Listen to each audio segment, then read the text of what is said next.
Well, greetings, Imagination Connoisseurs. Once again, is I, the sanctimoniously notorious RMB, here coming at you on Robservations, the show about something. This is Robservations number 198. Unbelievable, people. It's all because of you Imagination Connoisseurs that make up this, the Post-Geek Singularity community. I wouldn't be here if it wasn't for you, or Tallulah or Gilbert, who are very hot today. They're in the kitchen chilling on the floor. Actually, Tallulah's going to the kitchen to chill out with Gilbert. Anyway, 198 chats. Amazing. I can't believe it. When I started this, I guess it was an experiment. I didn't know if it would last. But because of you guys, it has lasted, and I think we're all the better for it. I know I am. I know chatting with you all day long or every day has been a great thing for me. It's been very therapeutic. It's also been very refreshing and indeed, in fact, not only illuminating, but inspiring as well. You guys inspire me.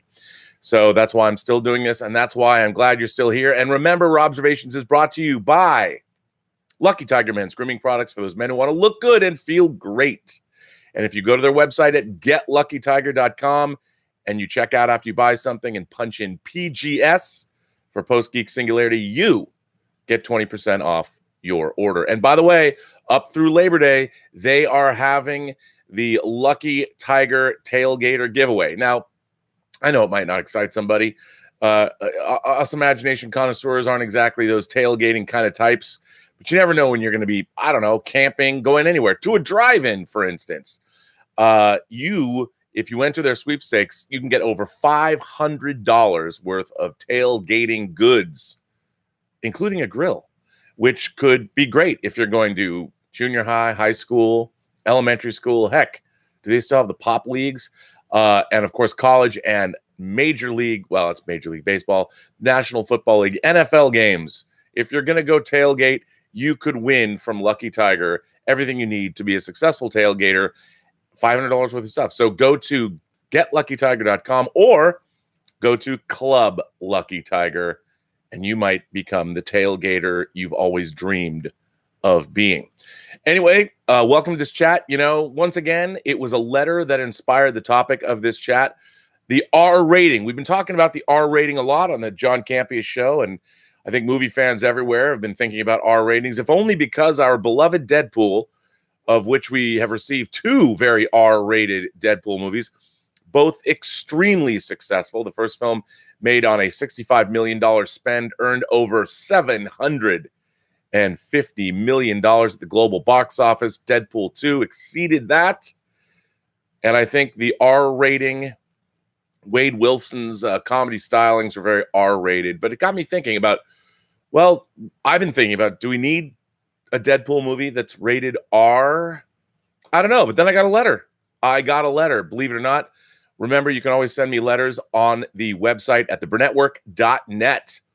And any letters that I do read on the show are up on the website. You can interact with them. You can write back to the letter writer. And I think that that's one of the great appeals now of Robservations, is the fact that we can all interact. It's the community that we're building, and I love getting letters from people. And this letter sort of, put into stark relief what I was thinking about. And so I thought I would read it. And this comes from James M. Rob, there is something I do not understand, thus I write to you for some help. Why do some people want R-rated content? There's a great variety within the PG-13 rating. Seriously, does any movie require bad language, blood, and nudity? Now, I do understand that sometimes a movie's subject matter alone could force an R rating. For example, a movie like Wind River. The premise alone would be a valid reason for its R rating, even though I think it could easily have been a PG-13 and not have lost any verisimilitude. Anyway, back to my main point. Why are people so upset when movies are not rated R? Are they that sick that they need to see naked people? They know there are websites with that, right? If it is blood they want to see, maybe they need to have their heads examined. As for the language, while I try not to use bad language, I have never been able to understand why someone would want to hear, for example, the F word. Surely there is a place they could go to hear it or watch someone say it or whatever, right? Has no one ever heard the old saying, the unknown is scarier than the known? Or in the context of this letter, the unseen or the unheard, James M. James, an interesting letter. It got me thinking about the rating system. You know, in America, we had the Hays Code from the 30s on. And then on November 1st, 1968, the Motion Picture Association of America dropped the ratings code. And that's when the R rating first showed up. And when the first R-rated films, when first movies were rated R, it was under 16, not admitted without parent or guardian. Then in 1970, they changed that to 17. Now, there's been a lot of people that have talked a lot about the content of movies. Indeed, the content of media in its entirety, whether it's video games, obviously been in the news lately, heavy metal music, was it satanic? Hell, Dungeons and Dragons. I mean, the media that we consume, which after all, they're all stories, really. Stories in musical form, stories in role-playing game form, video game form, or in the case of television and movies and television. And it got me thinking. I've always been thinking about what your letter said. And the real question is, James, how do you tell a story in the most effective manner? Now, here's the thing.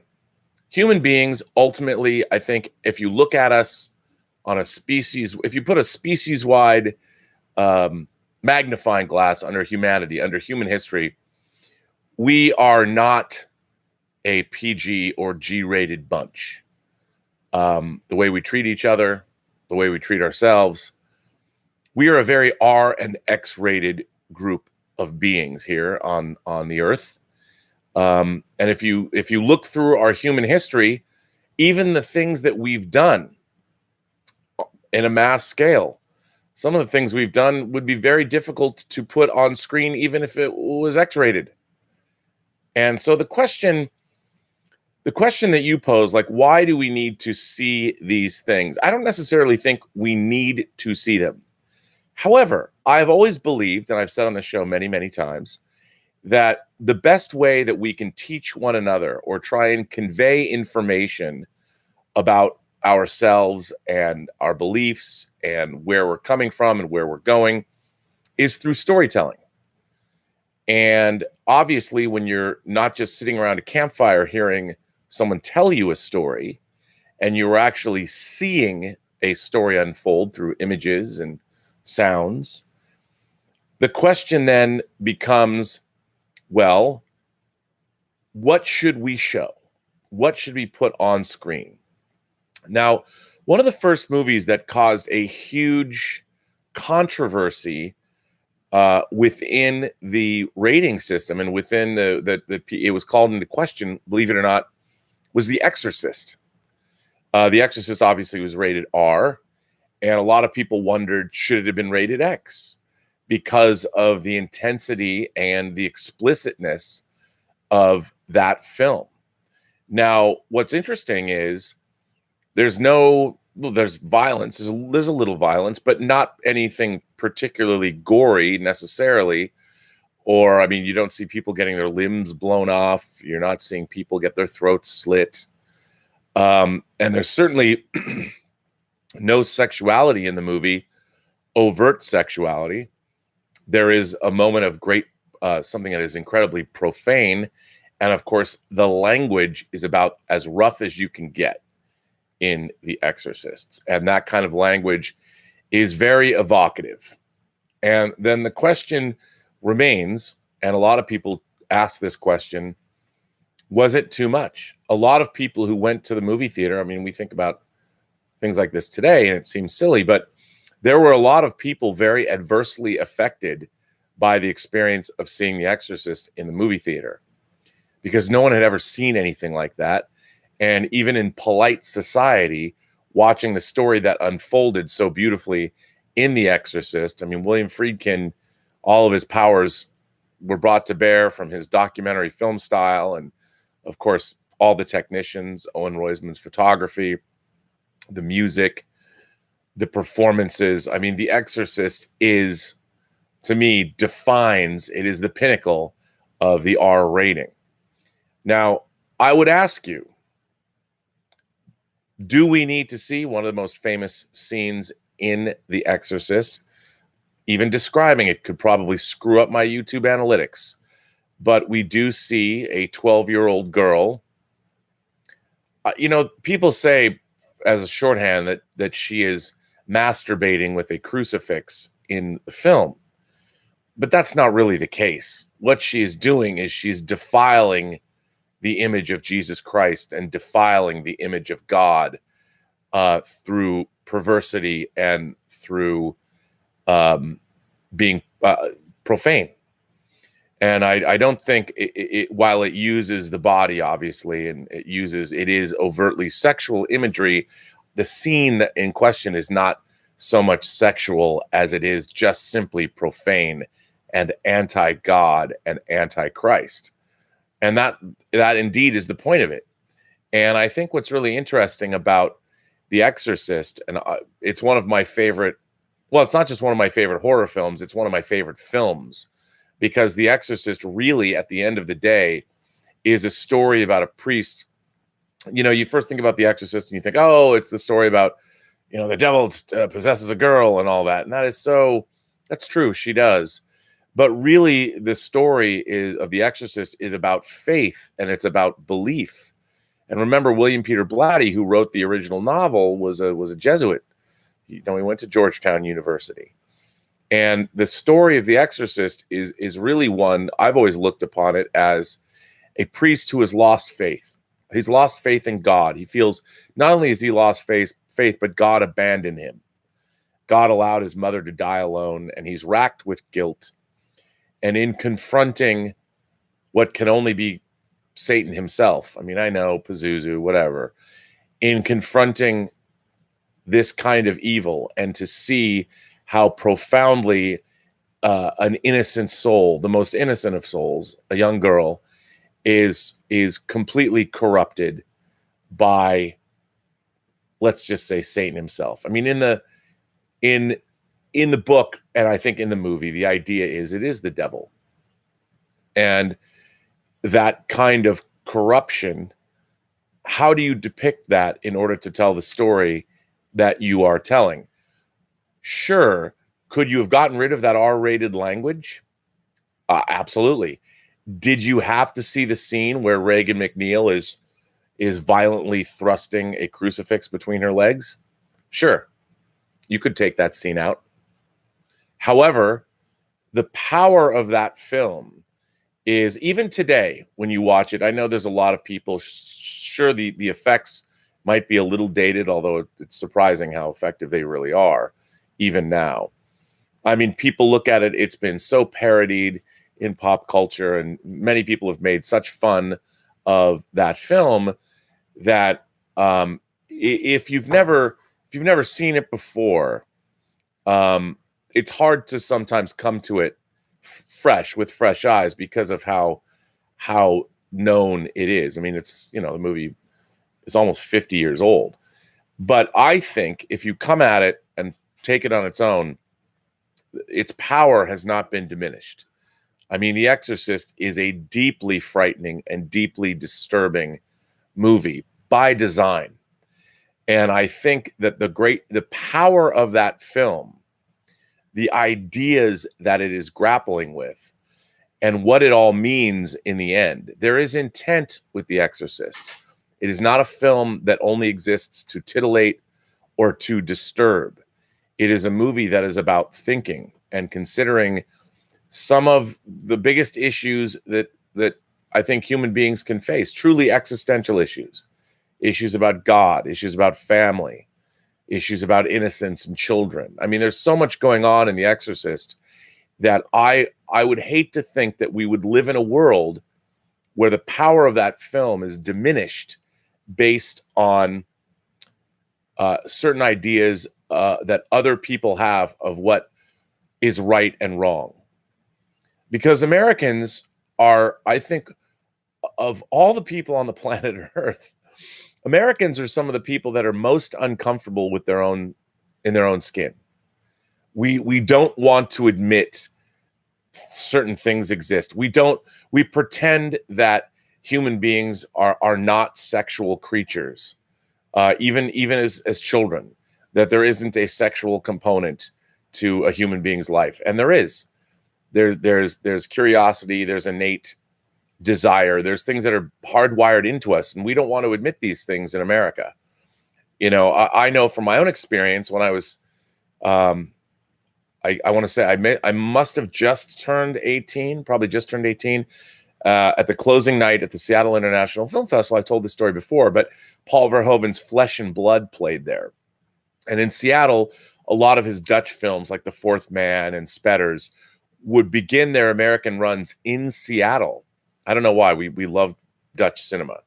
And I was able to talk with Paul Verhoeven for almost an hour. And it was very, he was very frank, and he was very upset by our rating system. And he didn't understand, how is it that Americans can watch people eviscerated on screen as much as we want, but you want to show sexuality, that's verboten. You're not allowed to do that. God forbid we show people fornicating. And we have such I think a puerile, even today. Now of course there's Pornhub, and like James pointed out, if you want to see that kind of thing, you can go on the internet and watch it for free. But what's interesting is, in our society at large, there are issues that we can't even discuss, where we all become arrested adolescents all of a sudden. And it's a very weird thing. Now, I think the rating system is good, ultimately, because I do think you have to be mindful. I mean, we don't do a very good job of allowing kids to remain kids. They grow up too fast, but we also then they're growing up too fast down one track, but on the other track, we want to not tell them anything and pretend that they're not going to grow up and be sexual with one another, themselves, whatever. We don't want to have these conversations. We can't talk about gender. We can't talk about sexuality without people. We can't even have debates about women's rights to control their own body without getting acrimonious or talking about or having those conversations descend into madness. We're not a very mature people here in the United States, frankly, and it's unfortunate. And so we need a rating system. But does that mean that movies, like, do we really need to see a movie like Deadpool that revels in graphic violence and that certainly has a very, very bawdy sense of humor? I mean, I really did enjoy. I don't think I've seen a mainstream film which acknowledged a woman pegging a man for International Women's Day, turning the tables on him, as it were. I thought that was very funny. I thought that was a very edgy joke to make in a mainstream superhero movie, R-rated or not. Now, I love sex and violence in films. I love bad language.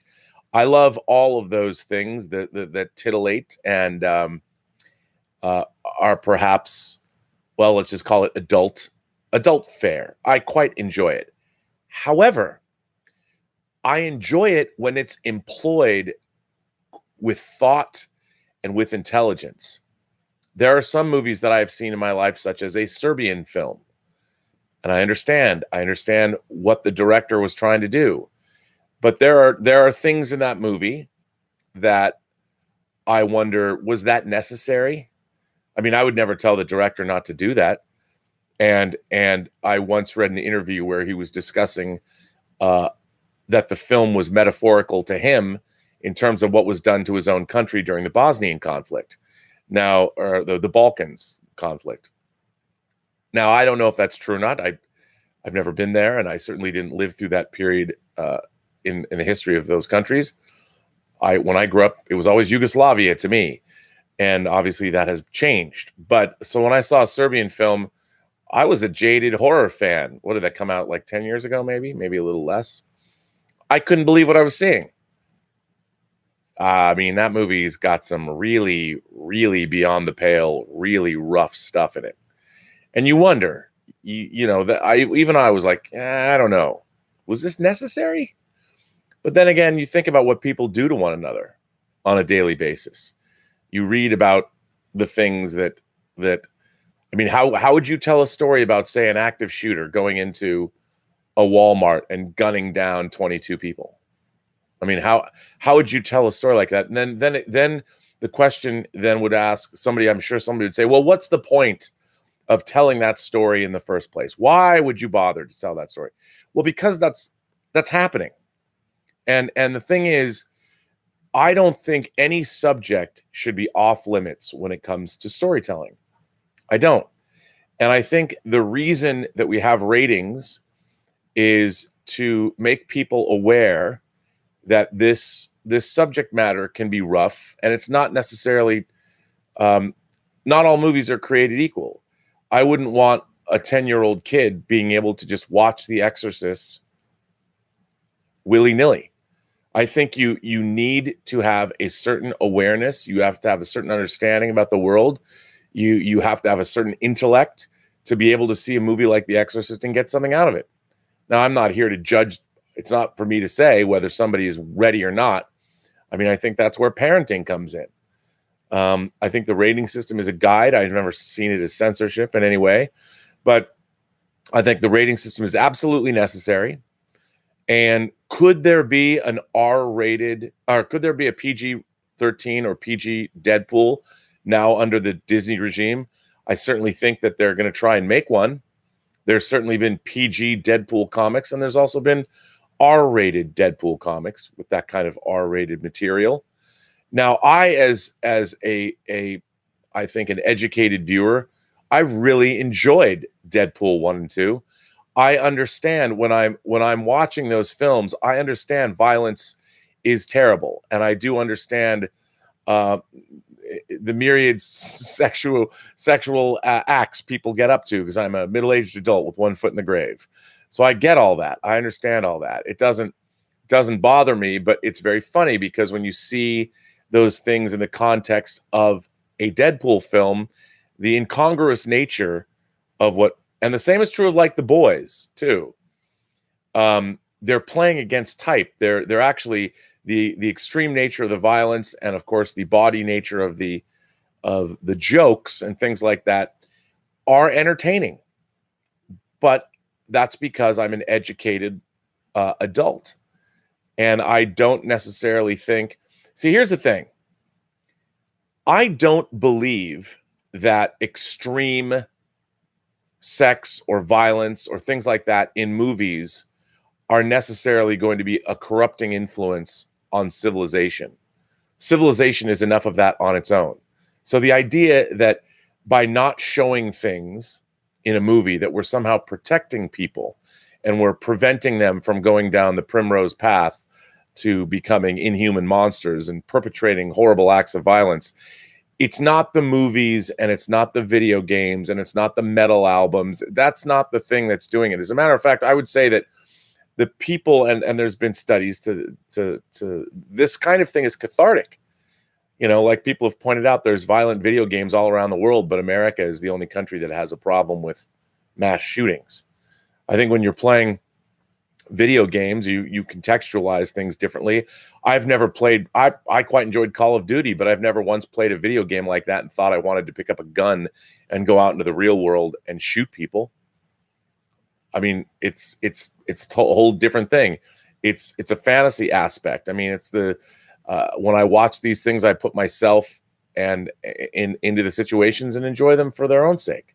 Now, a lot of people could be different. You know, I've talked to a lot of people that have deeply held religious beliefs, and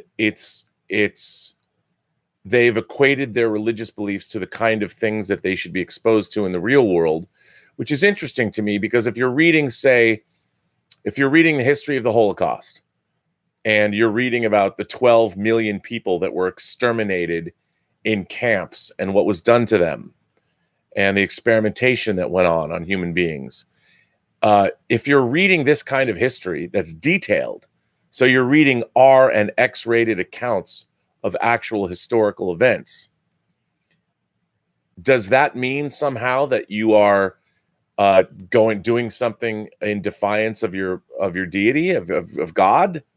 So I've never understood that. And if you're watching something that isn't real in a movie, of course, well, you at least hope that there's not real violence being perpetrated, and there's not Unless you're watching a pornographic film, the sexuality that you see in movies and television is, for the most part, not real. It's all simulated. And so what you're doing is you're meeting the filmmaker halfway with your imagination. So it's very odd to me that people take offense about things that aren't real and how they relate back to, well, it promotes this horrible violence in the real world. And I'm like, I've never thought that it did. I mean, if anything, horrible violence shows you things that you don't like. And that's kind of the point. I don't think in The Exorcist, anything that's in The Exorcist, to me, it was enjoyable from a storytelling standpoint because it was peak verisimilitude. And what you're watching is really, it's hammered home. It really means something. It resonates deep in your soul, if you want to call it that. It resonates deep in your soul. And I think that's a good thing. Now, when you're watching Deadpool, like the montage in the beginning of Deadpool 2, where he's dismembering people, I mean, that's fun to watch. And is it fun to watch because do you think to yourself, oh, these people are in terrible pain? When you're watching the House of Blue Leaves sequence in Kill Bill Volume 1, and she eviscerates the crazy 88, are you sitting there thinking to yourself, my God, I'm deeply offended, we shouldn't be watching this? I don't think so. I think that, not only are you watching something that's an homage to other films of its type, but it's also clearly ridiculous and it's done for entertainment purposes. But it's an interesting question. I think to each their own. It's like we had a letter a couple months back where, and I talked to you guys about how I thought about it. A family, a guy wrote in and he said him and his wife did not like to own movies where the Lord's name is taken in vain. And I was like, and he asked, what can they do about that? And what did I think about it? And I'm like, look, I absolutely supported his beliefs in that. If they don't want to do that, that's what's right for them. And that's the way they should lead their lives. And I would never criticize anybody about that. But I also then on the other hand, don't think that anybody else should have the ability to take away my enjoyment of films that might, you think about taking the Lord's name in vain. I understand, but what if you're speaking a different language other than English? And the Lord's name in vain isn't in English. You watch, it's such a weird, it gets into a weird kind of a thing. And look, there's nothing that's in movies or television that we don't get somewhere in real life as hideous as movies can get. And I don't mean that Freddy Krueger is going to come out of your dreams and slit your throat or pull you into your bed and liquefy you and spew you out into the bedroom. I don't mean that. But what I mean is the kind of violence and the things that are perpetrated on screen, it's all things that human beings have done and are capable of. And I think, again, it comes down to, I'll tell you a weird thing that how I've always felt about movies and collecting movies. Here's some weird insight into my psyche, and I wonder what you guys will think of this and tell me what you think. So I collect movies, right? And I feel like all of these movies, it's wrong, and books too. In a way, it's sort of wrong that I have these things on my shelf and that they're not constantly being passed around and seen by other people. I feel like I want them. The idea of collecting a movie is that so at any point in day or night, any time in your life, that you can always pull it off the shelf and watch it again. But I've always thought in my mind, in my imagination, that the movies are actually happening over and over and over again. So when I pick up a movie off the shelf, it's running. In my mind, I'm like, I bet we're 10 minutes in or we're 45 minutes in and this particular thing is happening. And it's in the back of my mind to pull it out as if this movie is constantly, it's almost its own reality as it sits on the shelf, its own alternate universe that only that 2 hours is playing over and over again. But everything that goes on in that movie is happening. And even when I pick up the disc, it's going on in my mind. And I can't wait to get to whatever part. Oh, I love this part. I pull this movie out because I want to hear a particular, sometimes I watch an entire movie just to hear an actor deliver one sentence because I love the way that the one sentence is delivered, you know? Or like in Unforgiven, I love the moment where Clint Eastwood finally takes a drink when he finds out that Ned's in front of Greeley's, you know, and you know that hell is going to be unleashed. I mean, it's just that moment. It's done in such a subtle way, but it's so great. I mean, there are times, and those moments are going on all the time on my shelves of movies. There's just I look at my movie collection, I think that it's alive, you know, it's pulsating. If Videodrome really happened and like the VHS tapes started breathing, if my Blu-rays and 4K discs started breathing or bleeding or hell talking back to me, it wouldn't surprise me, because I'd like to believe that they're not inanimate objects with information stored on them, but that there's something, whatever's the story is going on all the time. It just is over and over and over again. And I feel guilty. I feel guilty that somebody who has never experienced these movies before isn't getting to see them right now, that I've somehow taken them away, even though that's not true, because you can get movies whenever you want, and I'm not preventing anybody else from seeing them. But it's just something that goes on in my mind. I know it's a weird thing, but I feel the same way about books. Like I love Donna Tartt's The Secret History, and of course The Goldfinch is coming out. I love The Secret History. It's one of my favorite books I've ever read, and I think about it all the time. And sometimes I just go out and pull out the book and open it up and just start reading it. That's true of all books. Stephen King's The Stand, whatever. You know, I've got all these books, hundreds and hundreds and hundreds of books. It's the same thing.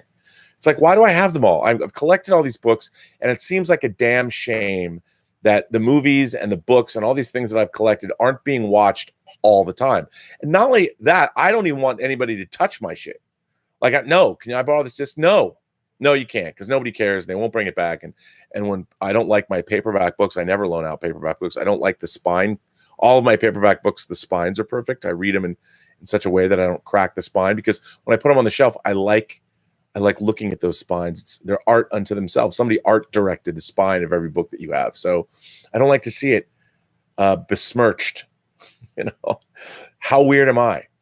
But anyway, that's kind of how I think about R-rated movies. I mean, I think for the most part, they're necessary. And like James pointed out, a movie like Wind River, I mean, the actual subject matter about a rape or a murder or something, the subject matter alone is not, it's R-rated, but these are stories that I think are worth telling. I think what's more important than a rating is the story great? Are the characters great? And is there something to convey to an audience by telling that story? That's what's more important. It doesn't matter whether it's rated G, like Star Trek the Motion Picture is. It doesn't matter if it's rated PG, like, say, Raiders of the Lost Ark is. If it's rated R, the way The Exorcist is. Or if, hey, Clockwork Orange was rated X at one point. You know? And I think what's most important is the story worth telling? Is it a great story well told? I think at the end of the day, that's the most important thing. More important than the rating. Is it a great story, and is it well told? And if being well told requires that it has heady and edgy subject matter, I think R ratings are important. And I think R-rated movies sometimes can be much better than the PG-13 version. Certainly Saturday Night Fever, they famously released a PG-13 version of the film so younger people could see it, and I think it really diminished the power of the movie. The verisimilitude was affected. The milieu was not as effectively portrayed. But again, I don't begrudge James for what he was saying. I think it's a really interesting question. Do we need the R rating? Is it important? Do we have to see these things? Just because we want to doesn't mean we should. I don't know. What do you guys think? I'm of the opinion that if a story is great and the story is well told and there's R-rated material, I can't imagine seeing a movie like Apocalypse Now, one of my favorite movies ever. And Apocalypse Now has nudity in it. It has death and destruction in it. It has dismembered bodies in it, but it's not gratuitous.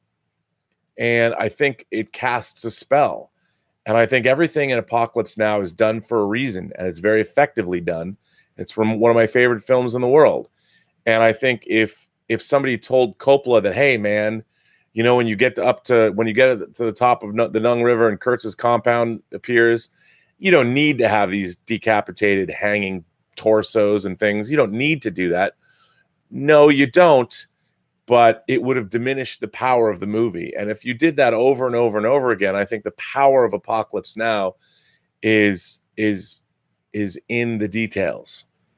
And I don't think a PG-13 or a PG version of Apocalypse Now would have been nearly as effective. And at the end of the day, it's the storytelling that matters. And, you know, showing things, it's just a tool. And if it makes the story better, then I'm all for it. But if it doesn't, like in a movie like a Serbian film, I don't know about that movie. I don't know if I could defend it. But anyway, what do you guys think? Please, love to read what you have to say. Go to theburnettwork.net. You can comment on this letter or comment on the chat below this video. Also, remember, please hit like and subscribe if you don't already, because the likes do help my analytics. So thank you very much. Let's see what's going on in the chat today. Wow, there's a lot of people here already, which is great. Thank you. CJ Dunn, hashtag Willow Yang, hashtag Princess PGS, hashtag All Hail the Yang, hashtag Bend the Knee. I think that's very nice, CJ Dunn. R-rated movies are not necessarily necessary, says CJ, but they sure are fun AF. One of my favorite movies of all time is Robocop, and I thought the remake, even though I enjoyed it, was missing something. Look, I agree. Robocop is another great example where extreme violence is used to satiric effect, and it is incredibly effective. The story that Robocop is telling, I think that it's very biting. The satire is very biting, and I think all of it is very necessary. And I would hate to see a Robocop neutered. And you know what was really interesting? Robocop is an interesting case because if you watch the director's cut, famously, of course, Robocop has a scene where the Ed 209 kills a guy in a boardroom. And the original version of the scene is very over the top. The Ed 209 fires far longer than it probably should. It is so over the top. The violence is so extreme. But the MPAA gave the movie an X rating, so they cut it down and made the Ed 209 shoot less, so it was less extreme, but it ended up being more violent, and the satire was sort of removed. The length of the shooting, the length of the violence became, in a way, funny. And that hammered home the message more so than the finished film after they made the edit. It seemed more violent and more mean-spirited and less satiristic. So that's always a problem. But CJ, yes, I think Robocop was diminished by that. Luckily, we got the director's cut later. JB Bonifacio asks, we are 1/3 of the way through House of X and Powers of X. Thoughts? Okay, for those of you who don't know, the current House of X and Powers of X miniseries, I think there's 6 in each. Jonathan Hickman is completely changing the status quo of the X-Men. I have not read the books themselves, but I've read all the recaps about what's going on. So I'm very, very well versed in the storylines. And it is a radical reimagining of the X-Men concept, which is something the X-Men needed 20 years ago. I mean, talk about a moribund franchise. I mean, how many more X-Men stories, how many variations on stories we've seen told over and over again. This Jonathan Hickman run on X-Men is amazing, and I'm waiting. Obviously, I hope they release House of X and Powers of X in an omnibus, like all 12 issues or whatever they're going to do. I don't know how they're going to do it, but it's pretty astonishing if you're a longtime X-Men fan, as I am. And I just don't buy individual issues anymore. You know, I wait and catch up. Yeah, I just don't do it. I don't buy the individual issues anymore. And but it is astonishing what he's done. Amazing. So yeah, JB, I am stoked. I do want to read the actual books. I feel bad that I've read these reviews and recaps and think pieces on what he's doing. Great stuff, though. I think I wholeheartedly approve. I want to see what's up with Krakoa. Where's that going to go? What's happening? I have theories, but I will not share them. But it is really interesting. What a cool reboot, especially for my these longtime X-fan ears of mine and eyes. I'm all for it. JB Bonifacio also says, I don't understand how hard it is to just have Deadpool be PG-13 for MCU films and rated R for solo films. Sounds like a layup to me. Look, I don't disagree with you. I think Deadpool could absolutely be in the MCU. But, I don't know if Deadpool could be incorporated into the MCU and have there be verisimilitude. Deadpool seems to me to be a fourth wall breaking character. I don't know if I would want Deadpool be incorporated into the MCU, but maybe. I mean, the real problem is there is no way, and I think the 20th Century Fox brand is gone as far as we've known it. I just don't see Disney releasing a Deadpool movie unless it was under the 20th Century Fox banner and not as an R-rated film. I can't see it. I think that if someone's parents saw it, even though it was R-rated and they had the same kind of humor that we've seen, I think people would protest, people would yell and scream. I really do. Wade O'Neill says Deadpool 2 is a step down from 1. PG-13 may be a needed refresh. That arc where Deadpool battles dead presidents with sidekick Ben Franklin could work as a PG-13 movie. It's true. Yeah, you might be right about that. It's very interesting. I don't know. We're going to see. We're going to find out. John Suntress of the Word Balloon Podcast is here. Hello, John. And by the way, if you have not checked out the Word Balloon Podcast and you are a comic fan or a pop culture aficionado, John's been doing it for many years. The Word Balloon Podcast is excellent. Just look it up on the internet. It's one of the great pop culture podcasts, and John does deep dives with many of his guests. He's got great people there, and if you like these characters, it's really great podcast. So John says, could you make The Exorcist today? I'm betting no. I don't think you could. I think collectively, we as Americans, especially pop culture Americans, we have somehow devolved. The 1970s, if you watch the films of the 1970s, I believe that they are far more sophisticated than the movies of today. I think people would be appalled now. You'd get all kinds of outcry on Twitter. People would pillory William Friedkin for what they show in that film. And I think that's true of a lot of 70s movies. I'm always struck when I watch things like, whether it's Dog Day Afternoon, even The Godfather, Network, The Exorcist, even horror films or things like Last House on the Left. Even though they've remade Last House on the Left, you go back and you watch those movies, and they're rough. I mean, there's a lot of talk about adult content. I mean, really adult content. And the filmmakers and the studios presupposed a level of intelligence on their audience that you don't see today. And there's verisimilitude in those movies. Like, I mean, even the way the movies are lit. I just watched Clute. Clute came out on Criterion. And by the way, the transfer is spectacular. Alan Pakula's Clute, where Jane Fonda plays a call girl. And it's very matter of fact. And I watched that. I'm like, wow, this is a movie that was made for adults by people that understood that adults have adult sensibilities, and it's okay to discuss these things. I feel that a lot of movies there is a tendency to make a lot of movies less adult than they should be. But then again, even the tone, the way movies are made, the storytelling itself, you go back and you watch movies of the 70s and they feel very, very different. The actual filmmaking is much more naturalistic. It has a lot more verisimilitude. Certainly you'll notice the lighting and things like that. It's very different watching movies in the 70s than when you watch movies today. Watch cop thrillers like Serpico, go back or French Connection compared to a cop thriller of today. Very, very different. Very different. Noel Ryan says, so do we really need an R-rated Star Trek film? Is that what Star Trek is?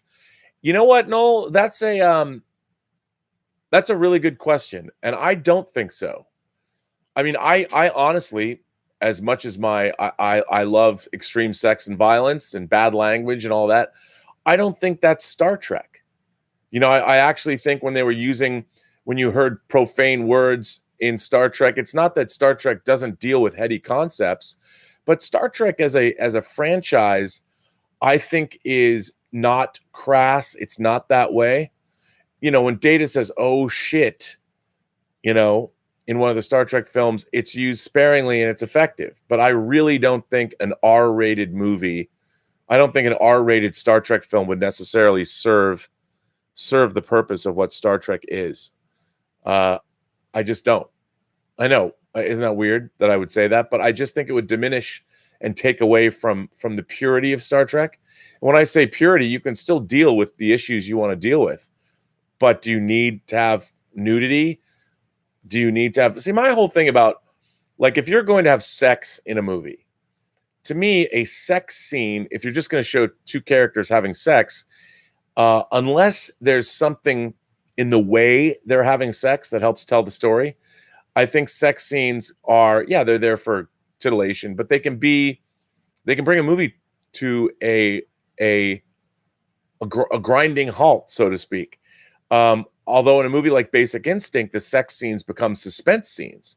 So you can get as explicit as you want, but the way that they're done in that movie, you wonder, is Catherine Trammell going to kill Nick Curran? Like, you don't know. And so they become integral to the plot of the film. And I like that. I like when sex and violence is used for a reason. I think that's when it's best. There have been times, you know, like one of the great all-around bad movies that I love is the Sylvester Stallone, Sharon Stone movie, The Specialist. Man, if you watch The Specialist and you're like, wow, The Specialist is some kind of wonderful, let me tell you. But man, the sex scene in the shower, it's just like, really? I mean, look, if I was Sylvester Stallone and I had Sharon Stone in a movie with me, I too would make sure I had a sex scene with her. But I think, look, again, I think there's things that are appropriate. I think extreme sexuality or bad language or even extreme graphic violence, unless it was utilized to a specific purpose, is not part of what Star Trek is. It's not part of the DNA. It would just seem obtrusive and, I think, gratuitous if you did that. Mark C is here. Hello, Mark. Thank you for supporting the channel. Violence is about context, Mark says. Easy to separate Kill Bill and Deadpool. Something like The Purge, not will, but could take someone on the brink and give them logic to go over the edge. I don't know about that. I mean, I understand that violence is about context, but I don't think that watching a movie... Look, if watching a movie is only... maybe if someone's already on the brink, somebody's already at that point, and watching a movie like The Purge could send them over the edge. But I think they're already so far gone, if that's the truth, that it isn't The Purge's fault. The idea that we need to censor anything, any kind of story, and the way those stories are told, I think is a slippery slope. And I think that person, if they're really that way, and The Purge sent them over the edge, something else the nightly news could have sent them over the edge. You can't just blame violence in a movie that's going to cause somebody to kill. I don't think that's necessarily true. Dieter Bastian says, Rob, Once Upon a Time in Hollywood. The ending had such a great catharsis effect in my theater, you would think you were in a comedy. Would that finale work, cut down to PG-13? I don't think so. I think, Dieter, that's a great example. I mean, Once Upon a Time in Hollywood is a fantasy. There's very little in it that's real. That's why complaining about the portrayal of Bruce Lee or the fact that he rewrites history at the end of the movie, to me, is absurd. It states that it's a fantasy. Once Upon a Time in Hollywood, it's a fairy tale. And I think absolutely it was cathartic, and it works like gangbusters at the end of the movie. And it wouldn't have been as cathartic at PG-13. It was the way it was done. It was the over-the-top nature that made that work. So yeah, I agree with you. Oh my fucking God, Rob, you freaking sicko. I can't believe you feel that way. Laugh out loud. I know I do. It's terrible. Amazing. The Richard is here. The Richard's been very supportive of this channel, very much so, way above and beyond. I want to thank the Richard. Also, the Richard is very active on our Facebook group, the Post-Geek Singularity. So, the Richard, I want to once again thank you for your incredibly generous support of the channel and of me personally. And I love going back and forth with you about music specifically on the if you haven't joined the Post-Geek Singularity Facebook group, please do so. I'm having fun there. I love what everybody posts. I love interacting there. I think it's great. Really enjoy it. So if you haven't joined the Facebook group, please go and do so. I understand if you don't want to be on Facebook. I mean, I probably should get off Facebook too, but you know, it's here now, and it's a great group of people. So the Richard, thank you very much for your support of the channel. And CJ Dunn says, just kidding. I love you, bud. Well, thanks, man. I love you too. Now I'm going to talk about something. There's another letter. I was talking the other day about Henry Golding and how Henry Golding being cast in movies. He looks like he's going to play Snake Eyes in the new G.I. Joe film. And I was making the point that in the movie Crazy Rich Asians, Henry Golding is a beautiful, beautiful man, very handsome guy. But I brought up the fact that like he's about the least Asian dude in the world, and he does have sort of those universal good looks to him. And I was making that point, and I was being cheeky about it, and then I brought up the fact that I love my man Tony Leung, who is he's a Chinese guy, and to me, I said if I was Chinese, I'd want to look like Tony Leung because I have a man crush on the guy. I've had a man crush on him since I saw John Woo's Hard Boiled in the early 90s. And I think that crush was solidified in Wong Kar-wai's In the Mood for Love. I just think Tony Leung is a very handsome man. And of course, when we're talking about representation in movies, of course, I grew up watching Chinese and Japanese films. So it never occurred to me that if you were, say, an Asian American, that you were not being represented in movies because, well, doesn't everybody watch Chinese and Japanese films? So it never, I guess growing up in my mind, I didn't make those distinctions. But then again, I watched Chinese and Japanese movies. So it wasn't unusual for me to not, I mean, seeing Asian people in films was par for the course. When you watch a Chinese movie, there's only Chinese people in them for the most part.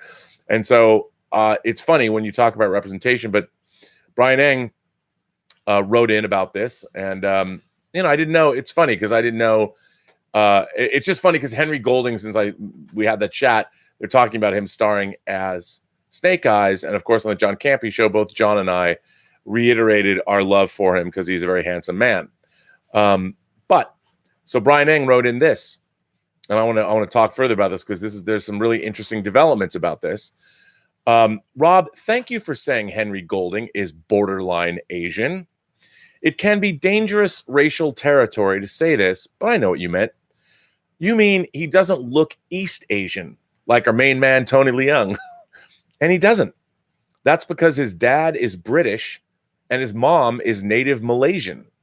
So he's half white and half Southeast Asian, like Thai or Indonesian people. Not that there's anything wrong with that. Tony Jaa and everyone in your beloved The Rad, meaning The Raid, are Southeast Asian.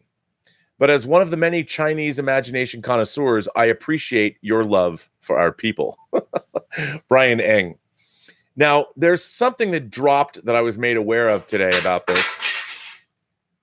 There's something that Elizabeth's making noise in the kitchen that I've never understood. I guess it's because the way I grew up. I mean, I've always liked all different kinds of people, like different colors, different ethnicities, whatever you want to call it. I've always liked all kinds of people. And I've always kind of thought of ourselves as all being part of the human race. So whenever I've seen people of other ethnicities, I've always thought that's cool.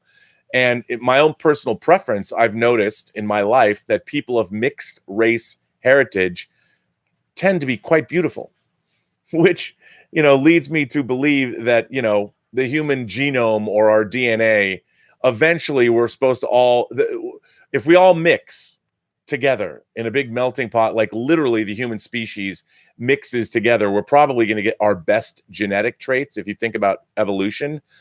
And as we move to the stars, the human race is going to be of its most hardy genetic stock because we'll get the best of all worlds.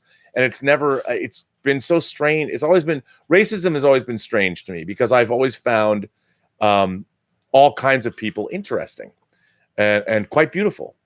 And it's funny to me because in like Michelle Yeoh, I mean, come on, she's an incredibly beautiful woman. You cannot watch Tomorrow Never Dies, or you cannot watch Crouching Tiger, Hidden Dragon, or any of the many movies that Michelle Yeoh has been in and not find her to be an incredibly beautiful woman. But then when I'm watching a movie where Henry Golding is supposedly her son, it's like, really? Is he?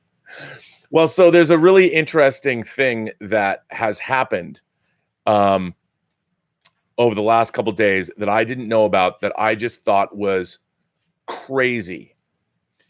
And it was strange. So there's a website that produces videos called Asian Boss.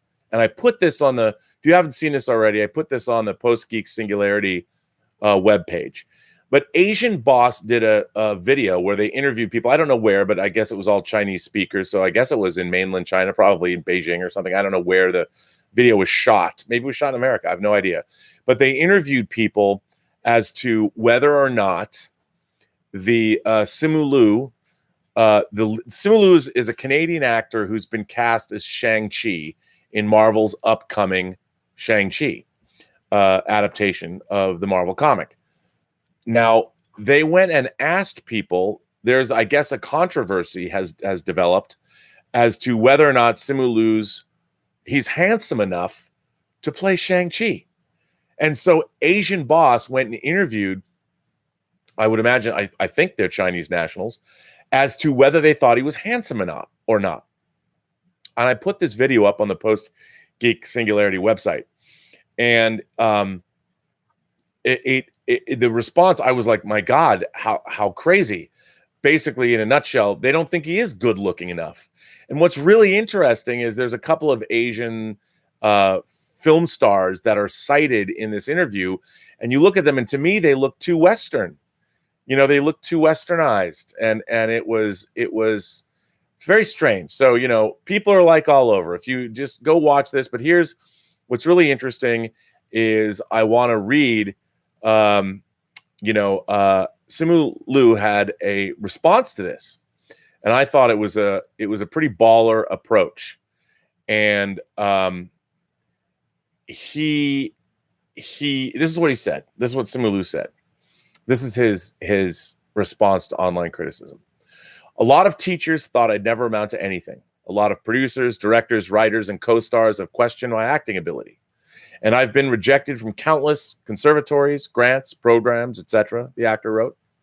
I've been second-guessed at every single possible step of my career.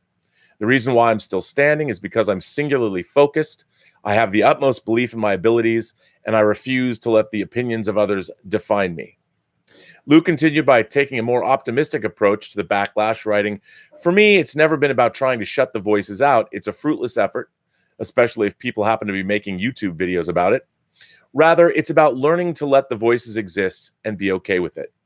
I'm still doing my thing, and I'm still over the moon happy I get this amazing opportunity." Asian Boss has 1.7 million subscribers on YouTube and over 276 million video views since launching on the platform in October of 2013. The outlet bills itself as bringing viewers the most authentic voices and perspectives on the latest news, social issues, and cultural trends in Asia. I sincerely hope this YouTube channel will attack topics with a bit more journalistic and creative integrity in the future, Liu said about Asian Boss. There are a lot of real and valid reasons why audiences find Shang-Chi's source material to be controversial, and I love the discussion that's taking place. This, not so much. Shang-Chi and the Legend of the Ten Rings, directed by Dustin Daniel Creighton, will open in theaters nationwide February 12th. I thought this was a great response. But again, it's such a strange, the whole idea is strange. And when you see what the comments are from the population, the public that was interviewed in this Asian Boss video that, again, you can watch on the Post-Geek Singularity Facebook page, you know, it's so strange because it sounds the same. It sounds exactly like what you'd hear in America. It just reiterated the fact that people are alike all over. And it was really interesting because the way they put the video together, I mean, I thought the first girl they interviewed in the video, I mean, she's smoking hot. So of course they put her first. So it's just really interesting. I mean, they interviewed it's just watch the video. Watch the Asian Boss video and comment on it, because it seems so strange to me that in my mind the pictures they showed of other Asian film stars seemed to lack verisimilitude. And Simu Liu, he was actually in 2 episodes of the 3rd season of The Expanse. He played, I believe, a Martian Marine. He's a colonel in the Martian Marines. So it was funny when they cast him, I'm like, that's the dude that was in the 3rd season of The Expanse. I like the way he looks. You know, I think he's a cool looking dude, you know, and he looks real to me. Like, go back and you watch any movie from the 1970s, American movies. You know, Gene Hackman, movie star, not exactly the greatest looking dude in the world. You know, certainly not matinee idol good looks like Robert Redford. Dustin Hoffman, Roy Scheider. Roy Scheider, one of my favorite actors. You know, these are people that brought verisimilitude to the screen because they were not. I think people in movies, and especially TV shows, young people, they're too good looking. They're too good looking. It shatters the verisimilitude for me. You want to go see a great cast? Now, I actually really like this movie. Again, I'm going to admit, Secrets of Robert Meyer Burnett. Here's another one. I love Jaws 2. Does that mean I don't love Jaws? No, Jaws is one of the greatest movies ever made. I love Jaws. But Jaws 2 came out in 1978. I believe I was in the 5th grade. I was so obsessed with seeing Jaws 2. When I saw Jaws 2, it didn't disappoint me. I was too young. I had not developed I was not a cineast. I just love movies. And Jaws 2 did not disappoint me. Like Peter Benchley's book, the novelization, the Hank Searles book, was way different than the movie, which I had read too. But I did love Jaws 2. But the teenage cast of Jaws 2, peak verisimilitude. These are not all pretty people. There's like the prettiest girl was pretty, but she was like girl next door pretty. She was not walked off the pages of Victoria's Secret catalog, and she was so pretty, you're like, she would never be hanging out with the rest of these people pretty. People are too pretty in movies today. You know, one of the things I think John Hughes did very, very well was the way he cast people. I mean, Eric Stoltz is a very handsome guy, but he's not like too handsome. He's like boy next door handsome. So Some Kind of Wonderful, Mary Stuart Masterson. Come on. The love interest. I mean, you had Leah Thompson. Even Leah Thompson, very attractive woman, but she's not too attractive. Ferris Bueller, Matthew Broderick, not too handsome. I mean, he would use handsome people like the Molly Ringwald, hardly a conventionally model hot beauty, but that's why the movie worked. That's why Pretty in Pink worked. Nowadays, everybody's way too pretty, no verisimilitude. And you know, it's like everyone's pretty, and then there's always the one character who's either overweight or who's not pretty, and they become the butt of the jokes. It's so weird. I don't get it. You know, I remember I had a real problem when I was watching the movie She's All That with Rachel Lee Cook. You know, there's a scene, Rachel Lee Cook is supposed to be like the unattractive, nerdy girl, and there's a scene when they're at the beach and she's wearing a one-piece. She's smoking hot. I mean, but she puts on glasses and you're not supposed to notice that she's like hot.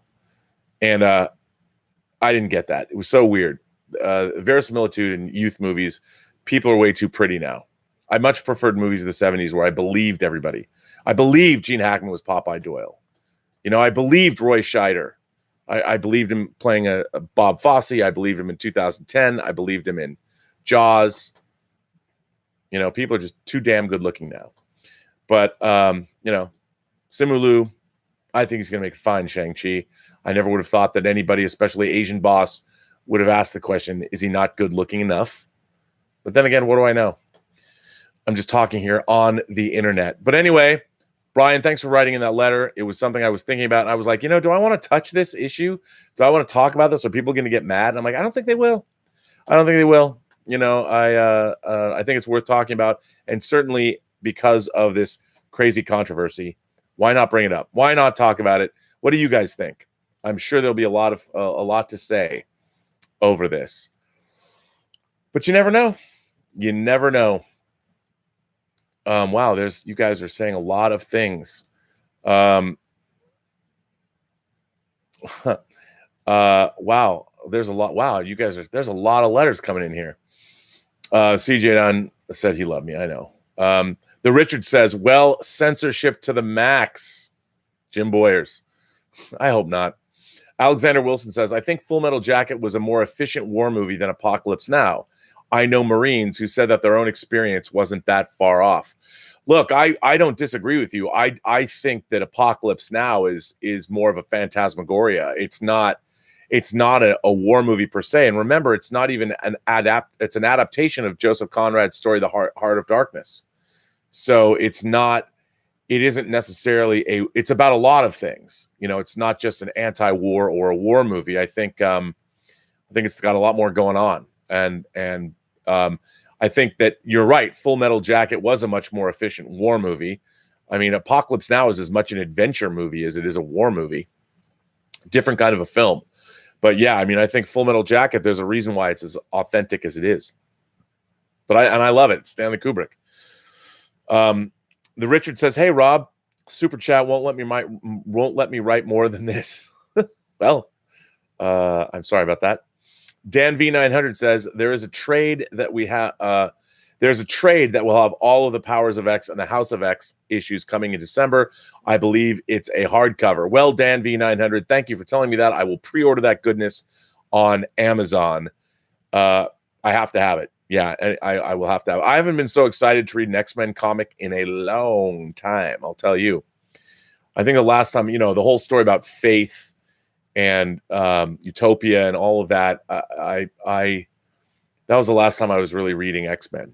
The last newer X-Men. That was what, 5 or 10 years ago? The Richard says, regarding R-rated films, keep in mind that lots of our childhood faves were R-rated, such as Caddyshack and National Lampoon's Vacation. Lots of boobies. Missing in Action has hardcore stuff and dated violence. Yeah, I know. I mean, there is something to be said for exploitation movies. They're fun. And, now I don't know if you could see those things. I think it's really, there's this weird trend in our culture. And I think and maybe I'm just feeling this, but as a result, look, I'm all for what the Me Too movement has brought in terms of the victimization, the light that it shined on the victimization of women. I think that this was a long time coming. I have known many women in my life that have suffered sexual violence and abuse at the hands of men, and you can never talk about it enough. However, I do think a strange byproduct of that is how our attraction to women has to be now downplayed. You can no longer admire, maybe this is just me, but I feel like if I see a beautiful woman that I shouldn't just appreciate her beauty. I feel like I'm a bad person for doing so. And I think that's strange. I don't want to live in a world where I can't appreciate the beauty of a woman. That doesn't mean I have to be lascivious and be a pig about it. I've never been one to wolf whistle or say, hey, mama, to somebody on the street. But, I will say this.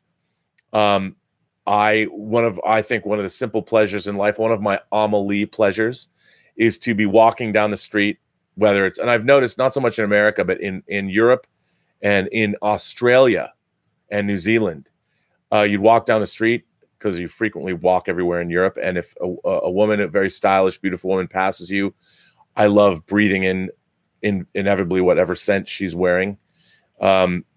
It was the perfumes in Europe and in Australia and New Zealand are absolutely intoxicating. I mean, I could walk around in a blissful state all day, just inhaling all the great perfumes that women wear in Europe. I find a lot of the perfumes in America not to my taste.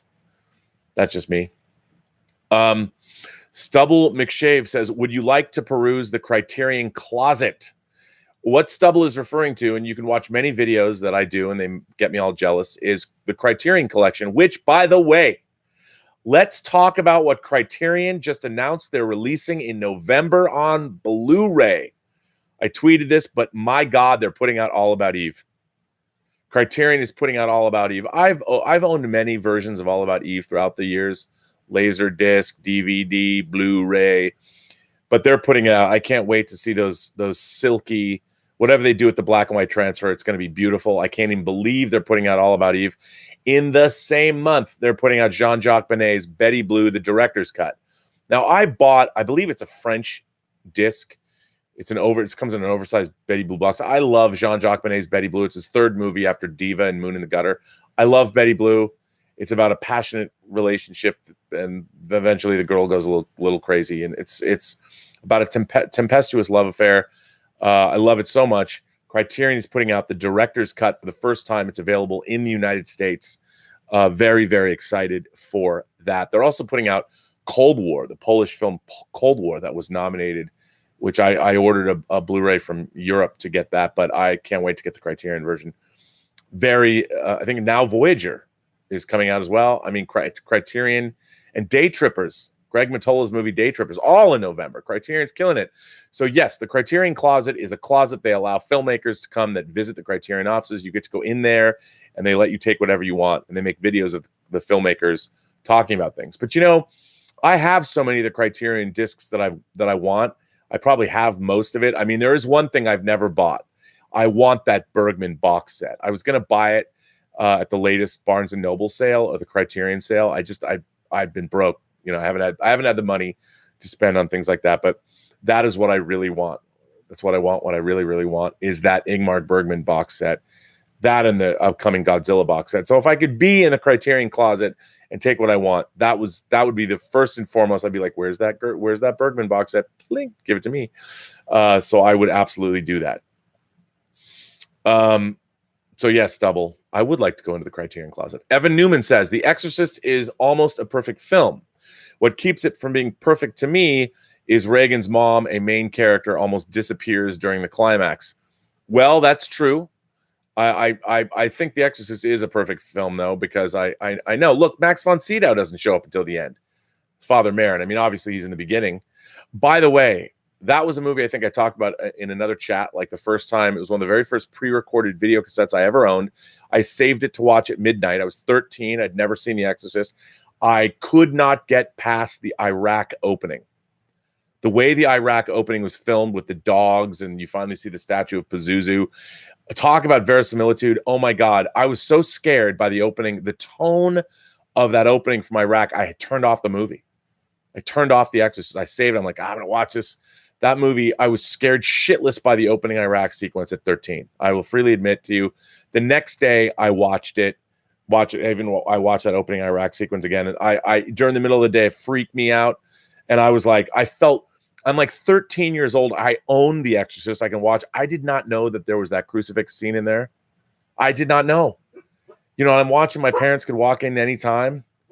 I didn't really tell them that I was watching The Exorcist.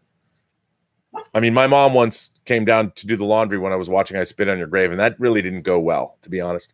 But yeah, I think The Exorcist is a perfect movie. And yeah, it doesn't have that traditional structure that we have. Like, hey, somebody's at the door. I think Sophie just came home from school. Tallulah's going through. She's like 9-10 months old, so she's going through.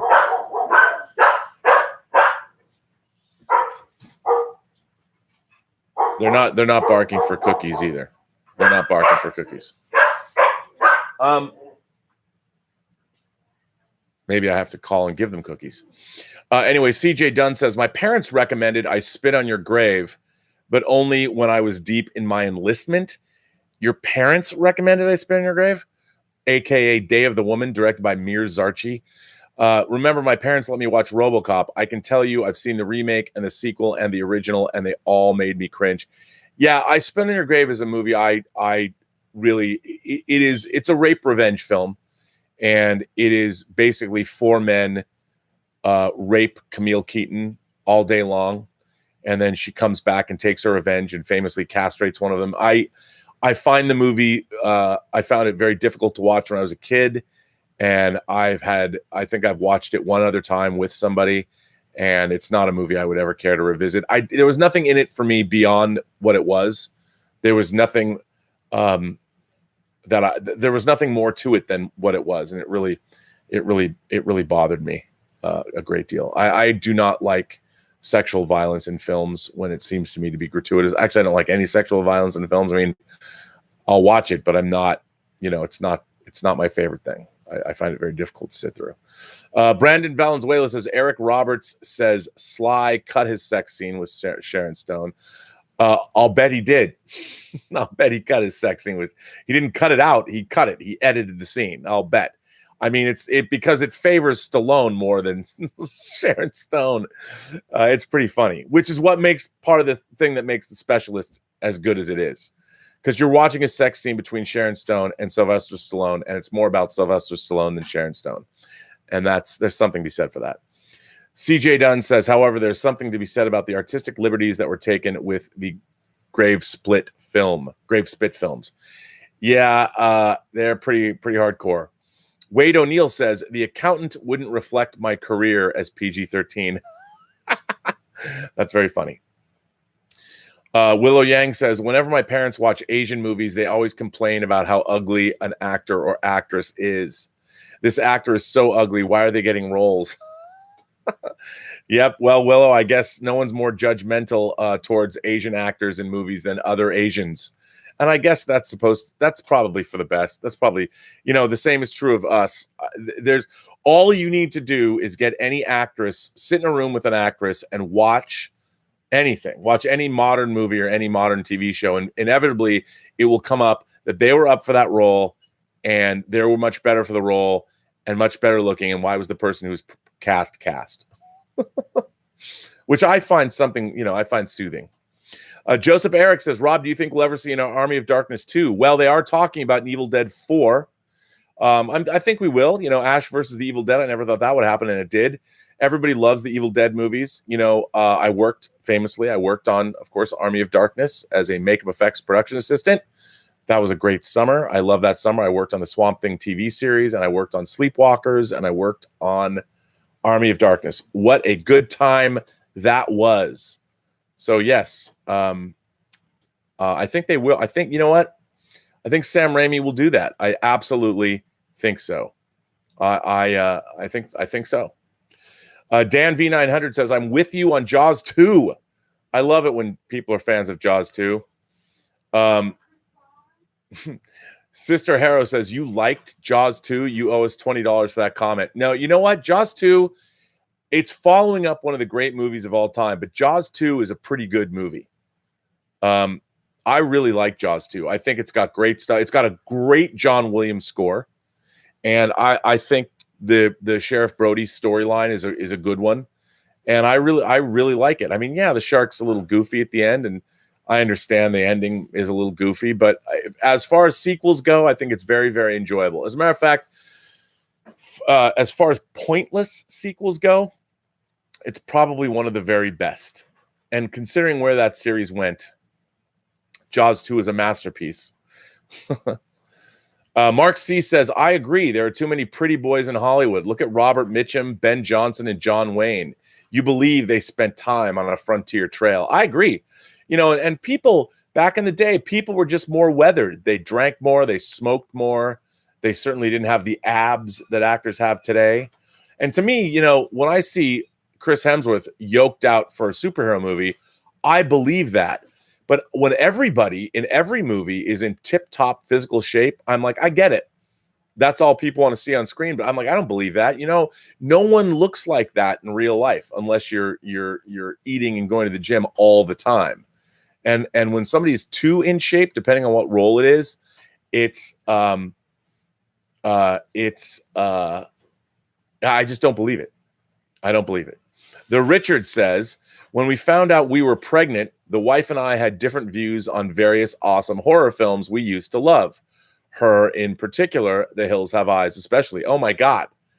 Okay, speaking of movies to watch with your pregnant wife, the French horror film Inside, which, by the way, co-stars Beatrice Daly, who plays the titular character in Betty Blue in more ways than one, stars in Inside. And Inside, if you guys haven't seen the French film, first of all, they made a god-awful American remake of it. why they made this remake. I dreamed, by the way, of making a remake of Inside with Angelina Jolie and Jennifer Aniston starring the title roles. If you guys haven't seen Inside, and if you don't know anything about Inside, get the French version of Inside. Don't read what it's about. But if you're pregnant or you're going to get pregnant or you want to have a baby, it's even better. But don't read what it's about. Don't. Just watch it.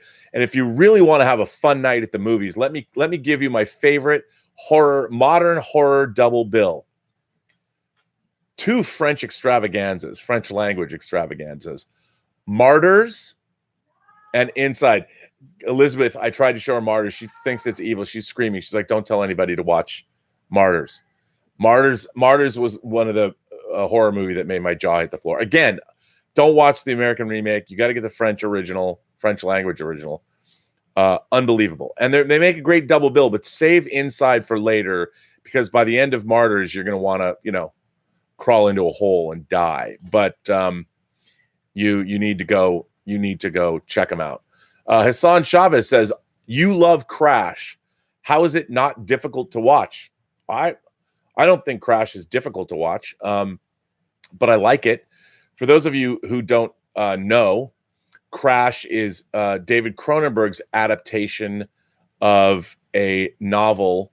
Why am I drawing a blank? He also wrote a J.G. Ballard novel about a sort of a cult of people that believe one of the great sexual experiences in life is to be in a car accident and have your flesh pierced by metal. Like the body piercing that happens in a car accident through metal and glass and all that is a supreme sexual experience. And there's literally a cult of these car crash people. And James Ballard, played by James Spader, gets involved in this. Ilias Koteas sort of is the cult leader. It's a great movie. I think it's really Cronenberg's last of his body horror films. I'd still call it a body horror movie, like his early movies, like The Brood, like They Came From Within or Shivers, and Rabid, and Videodrome, and Scanners. It's very much along those lines. And I loved Crash. I thought Crash was great. What a great Howard Shore score. And it's being restored to 4K, and it's supposed to come out finally on Blu-ray, hopefully in 4K too, by the end of the year. I can finally retire my Laserdisc. I mean, I love my Laserdisc, my Criterion Laserdisc. I wish Criterion had put out that Blu-ray. Maybe they will. Maybe they actually will put out Crash. I hope so. But I don't think Crash is as difficult to watch. I mean, I guess it is. There's a lot of weirdness in it. There's a lot of crazy sexual behavior. Rosanna Arquette has these horrible scars in her legs that are strangely sexual. It's very much like that kind of a movie. But I'm not saying it isn't hard to watch, but I like Crash a great deal, especially if you know Cronenberg's other film work and the book, Ballard's book. Interesting stuff there. So yeah. And I've got more letters to read.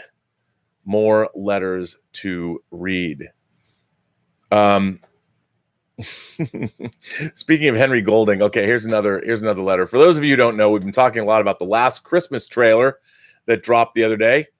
Stars Henry Golding and Emilia Clarke. And it's a Christmas movie that, of course, takes its title from the George Michael song Last Christmas. But this one comes from Martin Lawrence. Greetings and salutations, Rob. Big fan from the UK. I have a theory about the new upcoming film Last Christmas. I doubt this will make it any better, but it might rise above the average rom-com fare. I believe that the male interest isn't real. He's just a figment of a damaged woman's psyche. He appears when she needs him the most, always dressed in the exact same clothes. No one else seems to interact with this man, only her. The trailer shows this woman close to death and that she has an operation. If it was a heart transplant, then maybe the man she is seeing could have been the donor. I would love to hear your thoughts on this. Big respect from the UK. Well, Martinell, you just took my expectations for this movie and made it go up 100,000%. I think this is a great idea. Once again, that would make it, I call these movies Occurrence at Owl Creek Bridge films. For those of you who don't know, The Twilight Zone, the original Twilight Zone, once aired a short film that they did not produce. This movie called An Occurrence at Owl Creek Bridge. It is basically about a movie that is being it's a short film about a man that's hung, and while he's being hung off a bridge, the rope snaps, he falls in the river, and it's about what happens, and he gets away, and then you realize at the end he didn't actually get away, and the entire movie that you just watched was his fantasy about what was happening, what he hoped would happen when he was being hung, but he winds up getting hung and dies. Anyway, that film has become the basis. I mean, O. Henry wrote lots of stories like that. There are many movies such as Jacob's Ladder or even The Sixth Sense, movies that have this kind of an ending where people aren't aware. I love this idea about Henry Golding and that he's not really there. I think that's great. That suddenly makes it a fantasy film. I love Occurrence at Owl Creek Bridge movies. I always have. I think that's a great idea. Maybe that's true. This is a good one. This is a good letter. Lynn Hobday, who I admire greatly. She lives in Japan. She is an imagination connoisseur that works in the Japanese music industry. She even worked on some of the music for Godzilla Final Wars. Beautiful woman. She has a lot to say, and apparently I haven't heard her work, but she sings a lot, and I really want to go to Japan and visit her and see what she's all about. Because I think that would be interesting. But she has written in, and this is a great letter, actually. Dear Rob, so this is from Lynn from Japan. Dear Rob, hello there. I hope you are well. I've been working on a show to be performed on August 24th, and although I listen to your videos practically every day, I haven't really had the energy or time to write. Even though I thought everyone meeting in London to see James Bond 2020 was an incredibly exciting prospect, even though I'm happy to have worked out how to use PayPal to become a proper member of the Burnettwork, even though I think Timothy Dalton is the best Bond. And even though I squealed very, very loudly when the name of the Hammer Horror and the Devil, I squealed very loudly when the name of Hammer Horror and the Devil Rides Out was mentioned. I love the Devil Rides Out. So good. My parents wouldn't let me watch Spitting Image, but I was given access to Hammer Horror. Just an average English upbringing, really. Satanism is okay, but political satire isn't. Well, I've had my ups and downs as usual, as we all do, but I had to write in and say how moved I was to hear the support for Willow Yang. Nice is a word that deserves more exposure.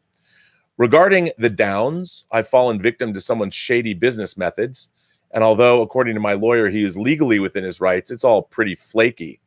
In fact, I called him out on something in the contract, and after several pages of excuses, he decided to take my side of the argument because the business methods of our respective industries are so different. He'd created the contract in the first place, and I was only quoting what he'd written, endorsed by my lawyer. Anyway, we live and learn, right? Not working with this dude again. Which brings me around to another reason I'm writing this letter. I fell asleep in front of the computer last night only to wake up to a February video where you were discussing Star Trek licensing and the fact that Bad Robot wanted to get rid of any previous and still sought merchandise that they were within their rights to do so, including the soundtracks. I have been listening to many Star Trek soundtracks recently. In fact, another dirty N-word springs to mind, nobility. The original Roddenberry Star Trek principle was always lofty and noble, and the soundtracks reflect that. I remember writing a whole thesis about it and handing it in to a Buddhist leader. I'm a Buddhist, by the way.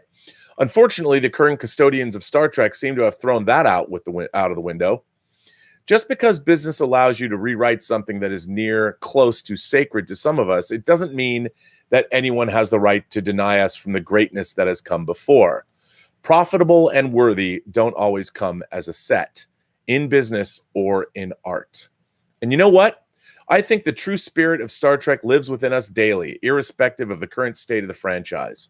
It's part of who we are, whether we're Trekkies or Trekkers or casual fans.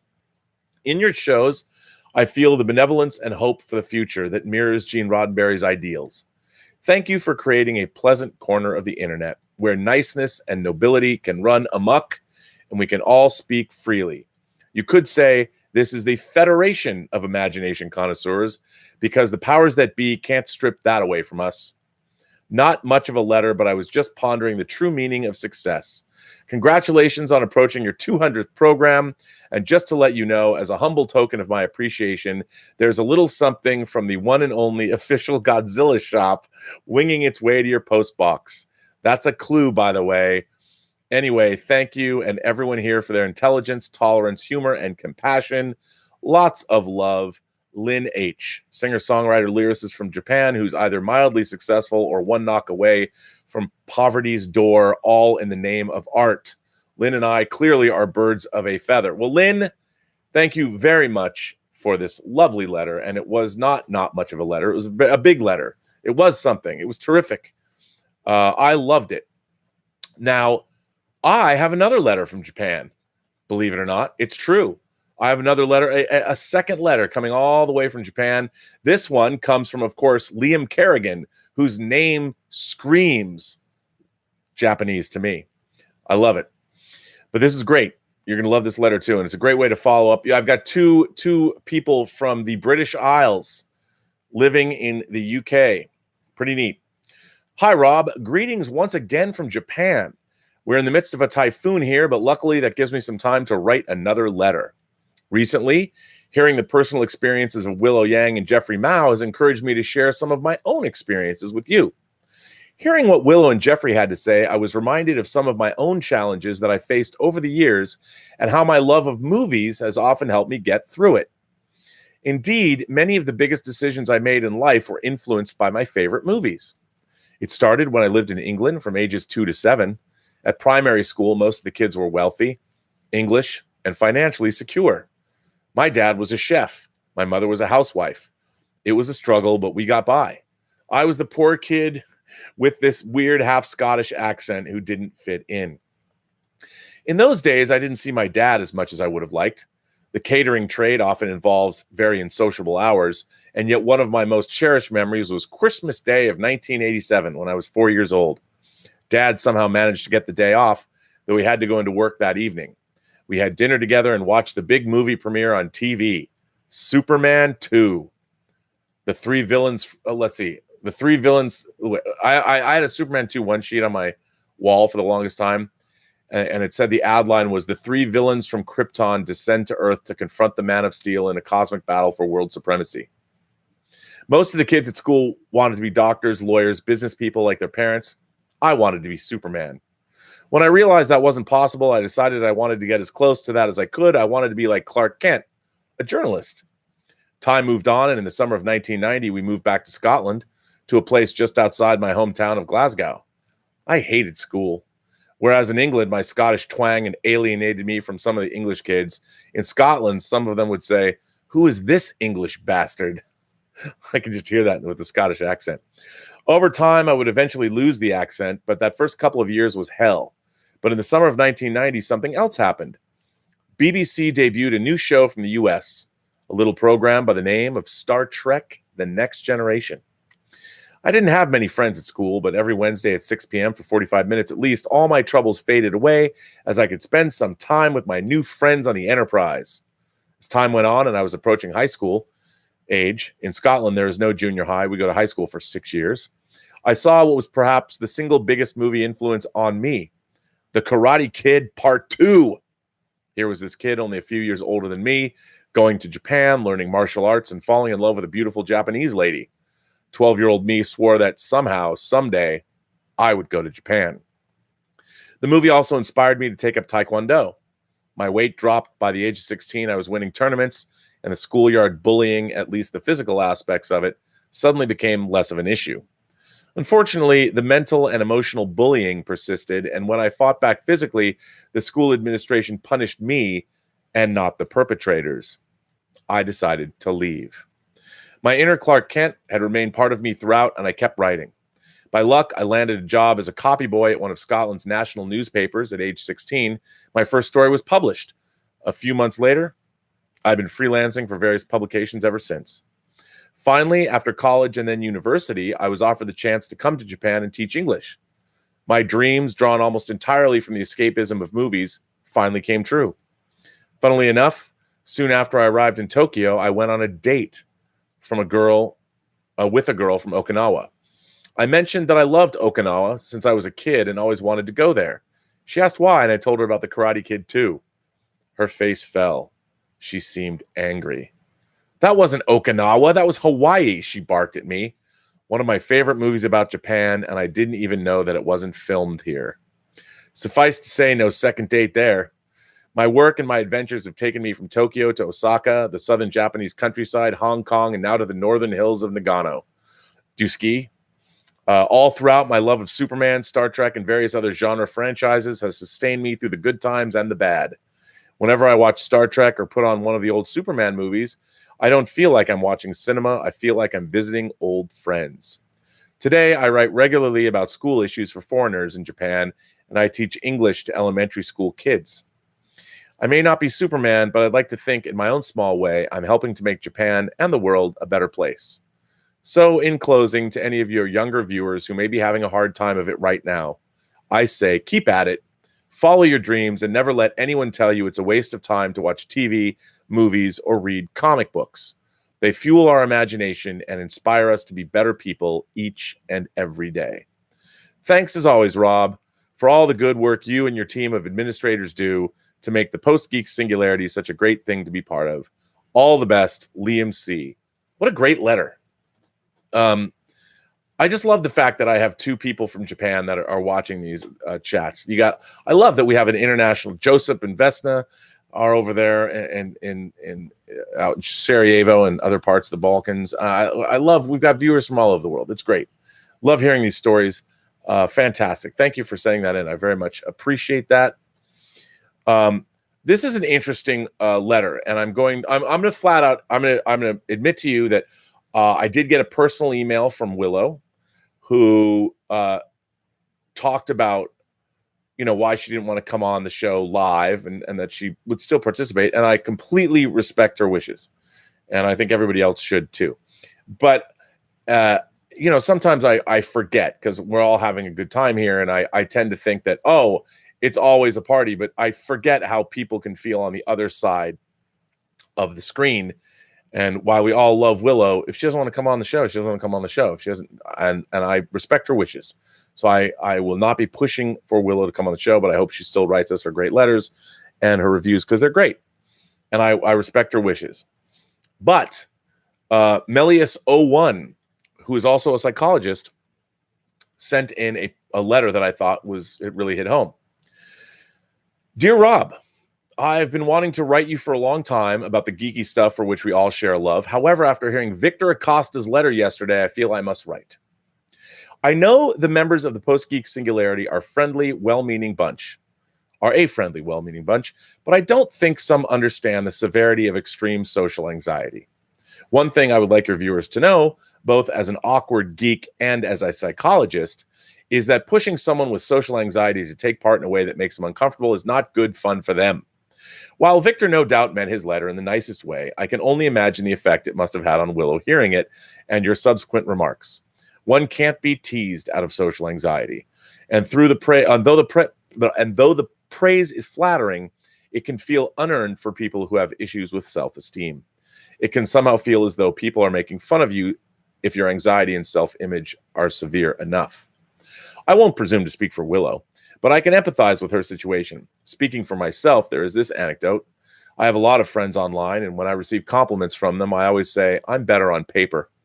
Some of us shine in our verbal communication and body language skills, and some of us are better at writing our thoughts when we've had time to process and choose our words with care. I prefer chatting online to verbal exchanges for this reason. I also have a public speaking phobia and would be terrified of doing a live chat. I'm going to wrap this up now.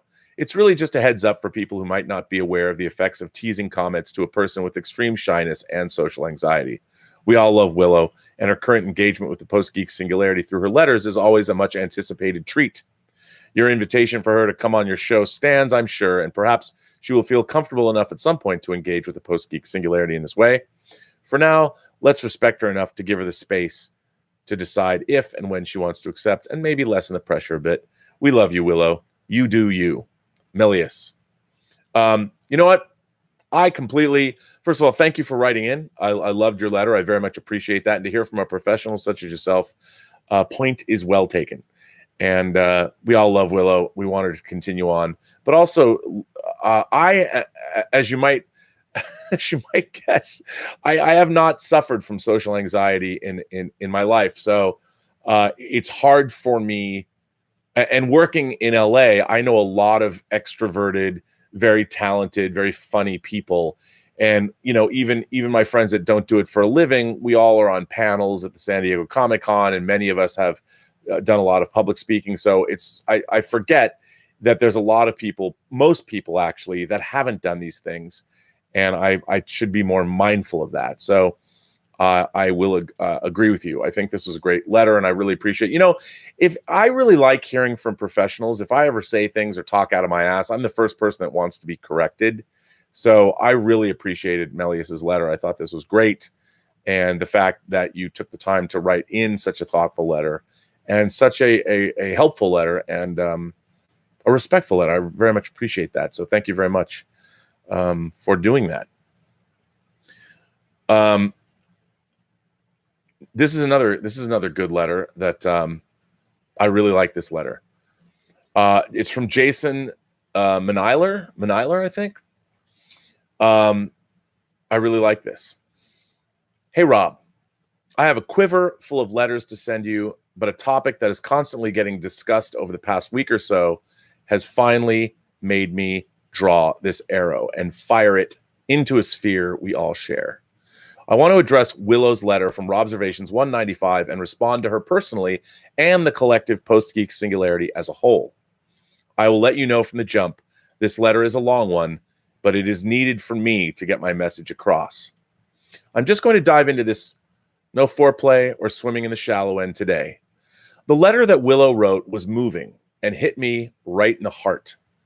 Her tale of her struggle with the opposite sex causing her to evaluate her self-esteem and self-worth is something I understand all too well. I am neither a woman nor am I Chinese. I don't understand and I never will experience the struggles that minorities in this country face as an early 30s white male.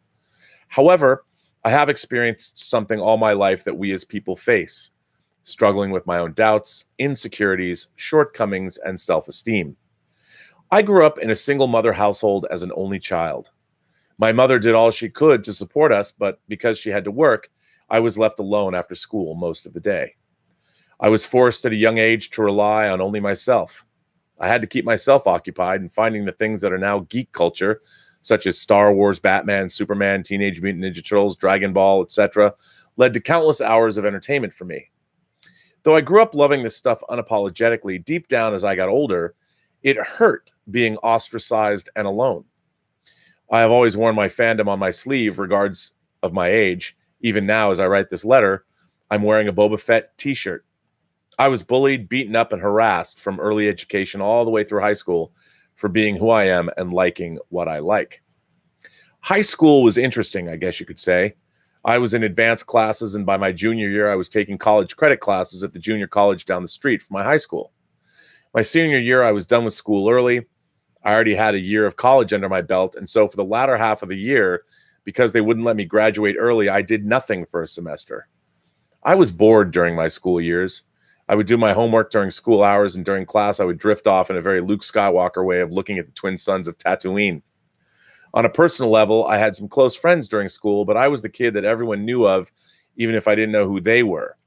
I had no idea what caused that to happen. Maybe it was the fact that as a freshman, I hung out with older classmen and went out with junior and senior girls. My man. Even though all of this happened, it never mattered to me because at the end of the day, when it truly mattered, I had severe anxiety with members of the opposite sex that I had crushes on. I only had one relationship during my time in high school that really mattered. The rest just didn't matter at all. They were all just a way to kill time. Once I was out of high school and in the real world, life was very real and hard for me. I was in my first adult relationship, working full-time and going to school. Well, in September of 2007, that all came crumbling down on me.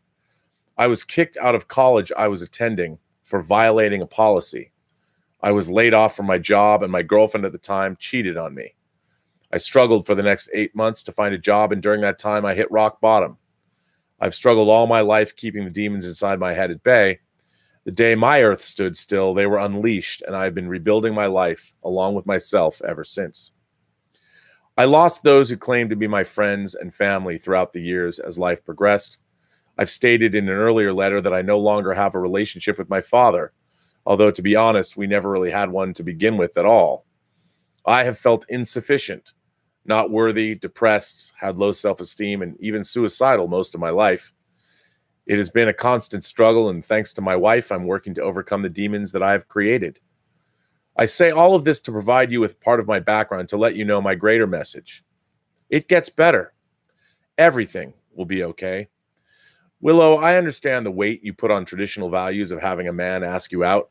I had those values placed on me that I should be the one pursuing the opposite sex. In a lot of cases, I did, but I want to let you know that it is okay if you pursue men. In full disclosure, my wife asked me out first. I'm honestly flattered when women have approached me in the past. This may just be a personal preference, but I feel in our current society it's more accepted. I don't want to cross a boundary if you feel it should be the traditional way. If you're doing online dating and no Tinder is not dating, I mean actual online dating apps or sites, please listen to what I have to say. I met my wife on Plenty of Fish, and we are one of the success stories of online dating. The most important piece of advice I can give is this. Don't ever give up. You're going to run into the people who are using it as a hookup spot. You're going to run into assholes who expect you to put out and send you dick pics. But trust me, if you stick with it, for all of the 99% bad that comes with it, when you meet that 1%, it's all worthwhile. That is how I feel about my wife. I tell her all the time she saved my life. My wife struggles with self-esteem and self-esteem issues as well. Self-image and self-esteem issues too. I tell her every day that she's beautiful and I wouldn't want to change anything about her. I love her for her. For those of you who want someone you're interested in to be into our geek culture, you can't force it on them. My advice? Introduce them to something slowly and on their own time. For example, my wife knew nothing of geek culture and had never seen anything outside Guardians of the Galaxy. I started by introducing her to Star Wars, and now she loves Star Wars, the MCU, and so much more. I got her to go to conventions and play geeky games with me. We make geek culture movies and events a night to enjoy together as a date night. If you want the person you are interested in to like what you do, take an interest in what they like as well. Relationships are about give and take. You compromise. For my wife, I took an interest in photography and cooking. I would also say this, do not overwhelm them with your love of something geek culture. People who aren't in the know may find this off-putting. As I said, take it slow. Rob, I apologize for the length of this letter, but I wanted to help those who may be struggling with the things Willow brought up. You are all worthwhile. You're all fantastic, as you are. And we are all glad you are here in the post-geek singularity. For one last time, please remember, don't ever give up and pursue what you are interested in. You're only here for a short amount of time, and don't give your life in fear of rejection. Have a good day, everyone. Your friendly neighborhood Spider-Man, Jason M. What a lovely letter. Well, thank you, Jason M., for writing that in. Again, you know, I'm always humbled by letters like this when people are so willing to share themselves. It's pretty amazing. I mean, I have to thank you for this. I don't know if I was just making videos on my own and didn't do live chats, I would never get this kind of feedback, and I would never have the kind of community that we have built here. So that's pretty cool. I really want to thank you for sending that letter in. What a lovely letter. I think it's great. Yeah. Well, let's see. I haven't looked back at the chat. What are you guys saying? I've got more letters to read. I've got so many. You guys are sending me so many letters. There's so many letters now, and it's great.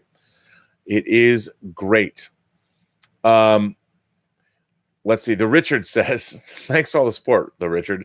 The Richard says, when we found out we were pregnant, the wife and I had different views. Oh, I already said that. I already read that. CJ Dunn says, again, all hail the Yang, Princess PGS. Willow is awesome. Thanks, CJ. You're the best, man. Thanks for that. This is a total change of pace from what we're talking. This gets geeky again.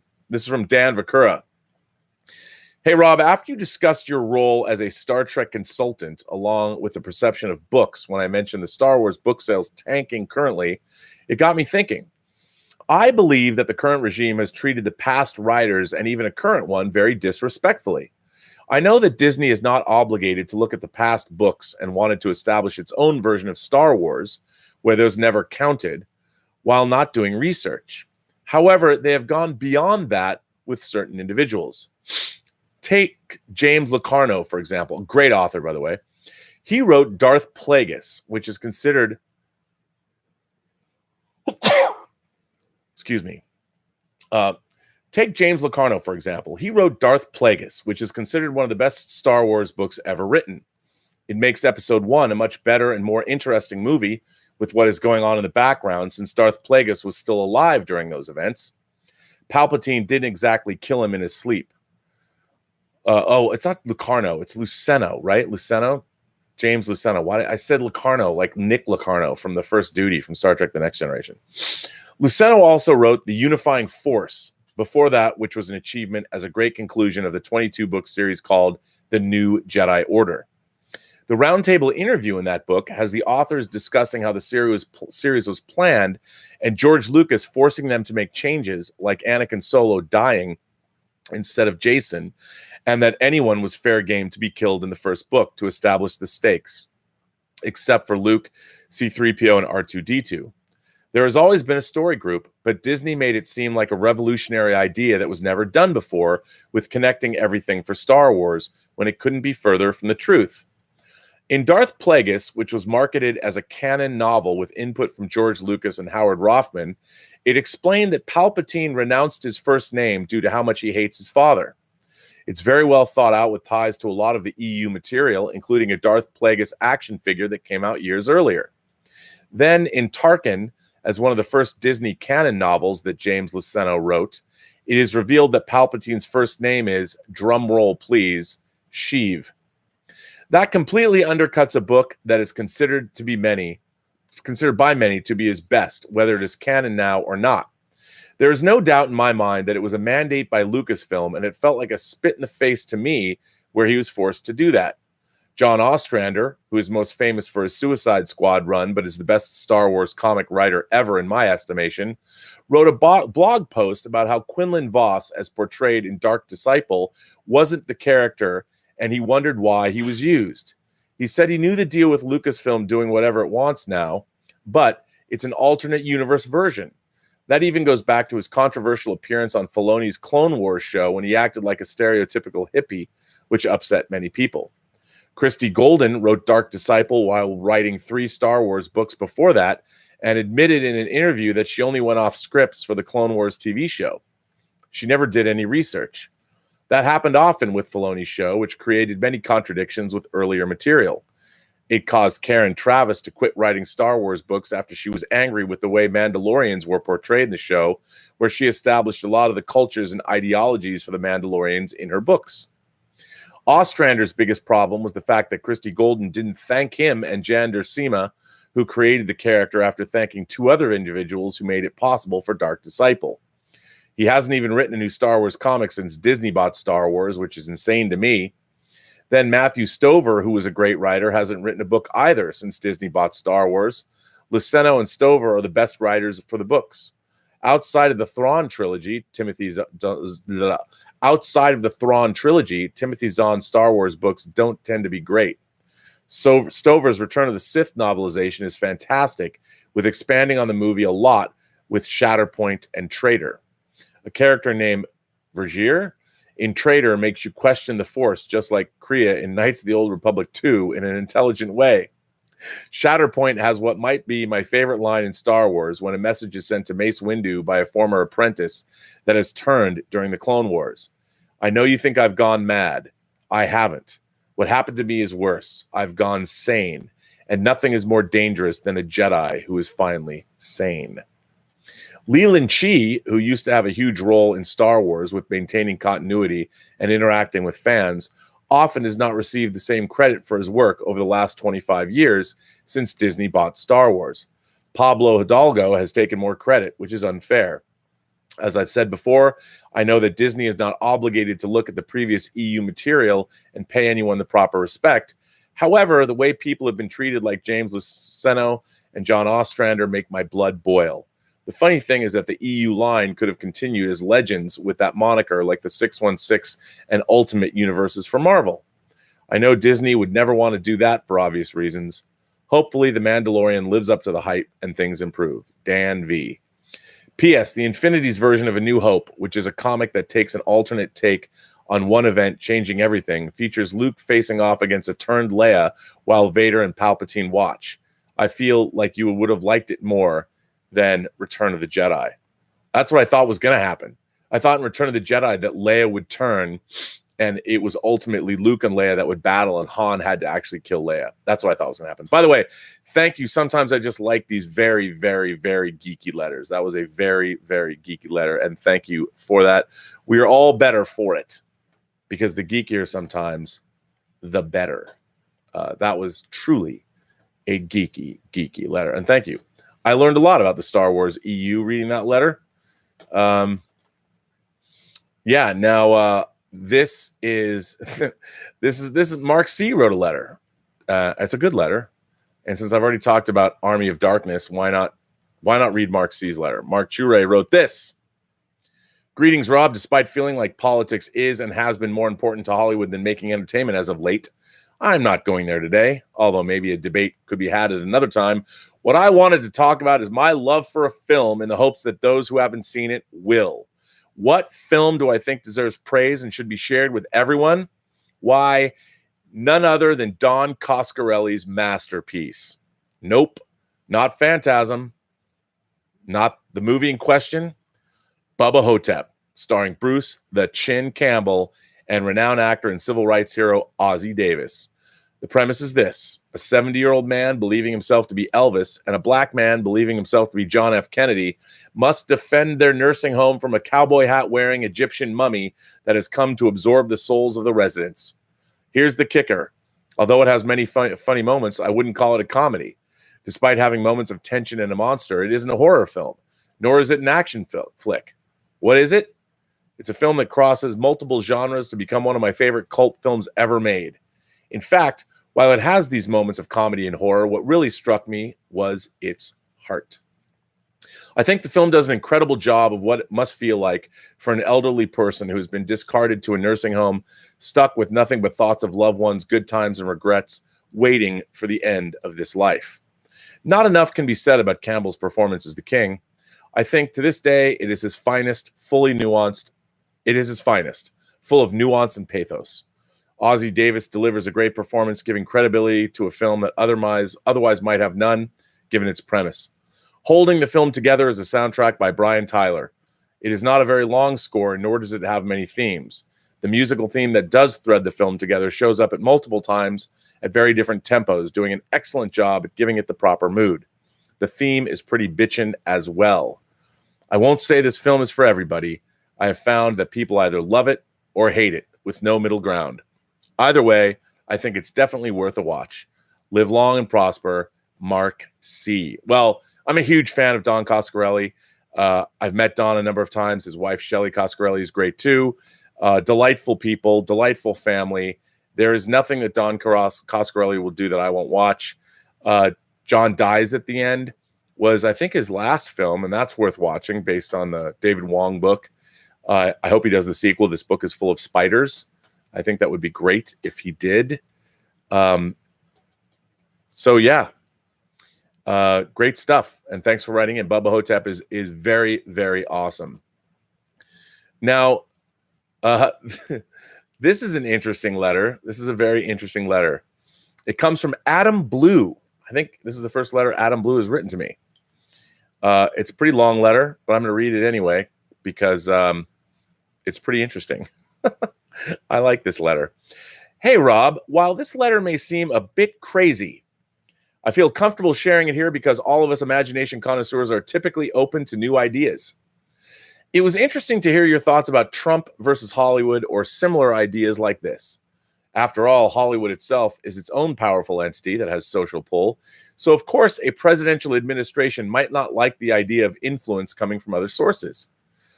These people in Hollywood and the government are in top positions where a lot of wealth and power is at play, including knowledge. We can see from declassified CIA documents that are available for the public or illegal activities corporations regularly get into, there's been a history of knowledge kept from citizens, for good or bad, some not so clear. But if you are a high-valued filmmaker that is wealthy, you're probably going to run in circles where knowledge is shared. I'll take two filmmakers as an example, Ridley Scott and George Lucas. Ridley Scott came back to the Alien franchise to make Prometheus. Why? It had little to do with the xenomorphs and had more to do with a humanoid alien that came to Earth and made humans. Also, the black goo in the movie is centered on being a culprit for this creation. Prometheus isn't necessarily a bad movie, but for the Alien franchise, it does not work for me. Ridley Scott has a lot of interesting ideas going on, and it wasn't that clear to many. The black goo used by the engineers? Brian Forrester, a man Indiana Jones-like, did a video with a tour group of a newly excavated location in Osiris's tomb in Egypt that had black goo on a giant stone. It is currently being tested in Canada.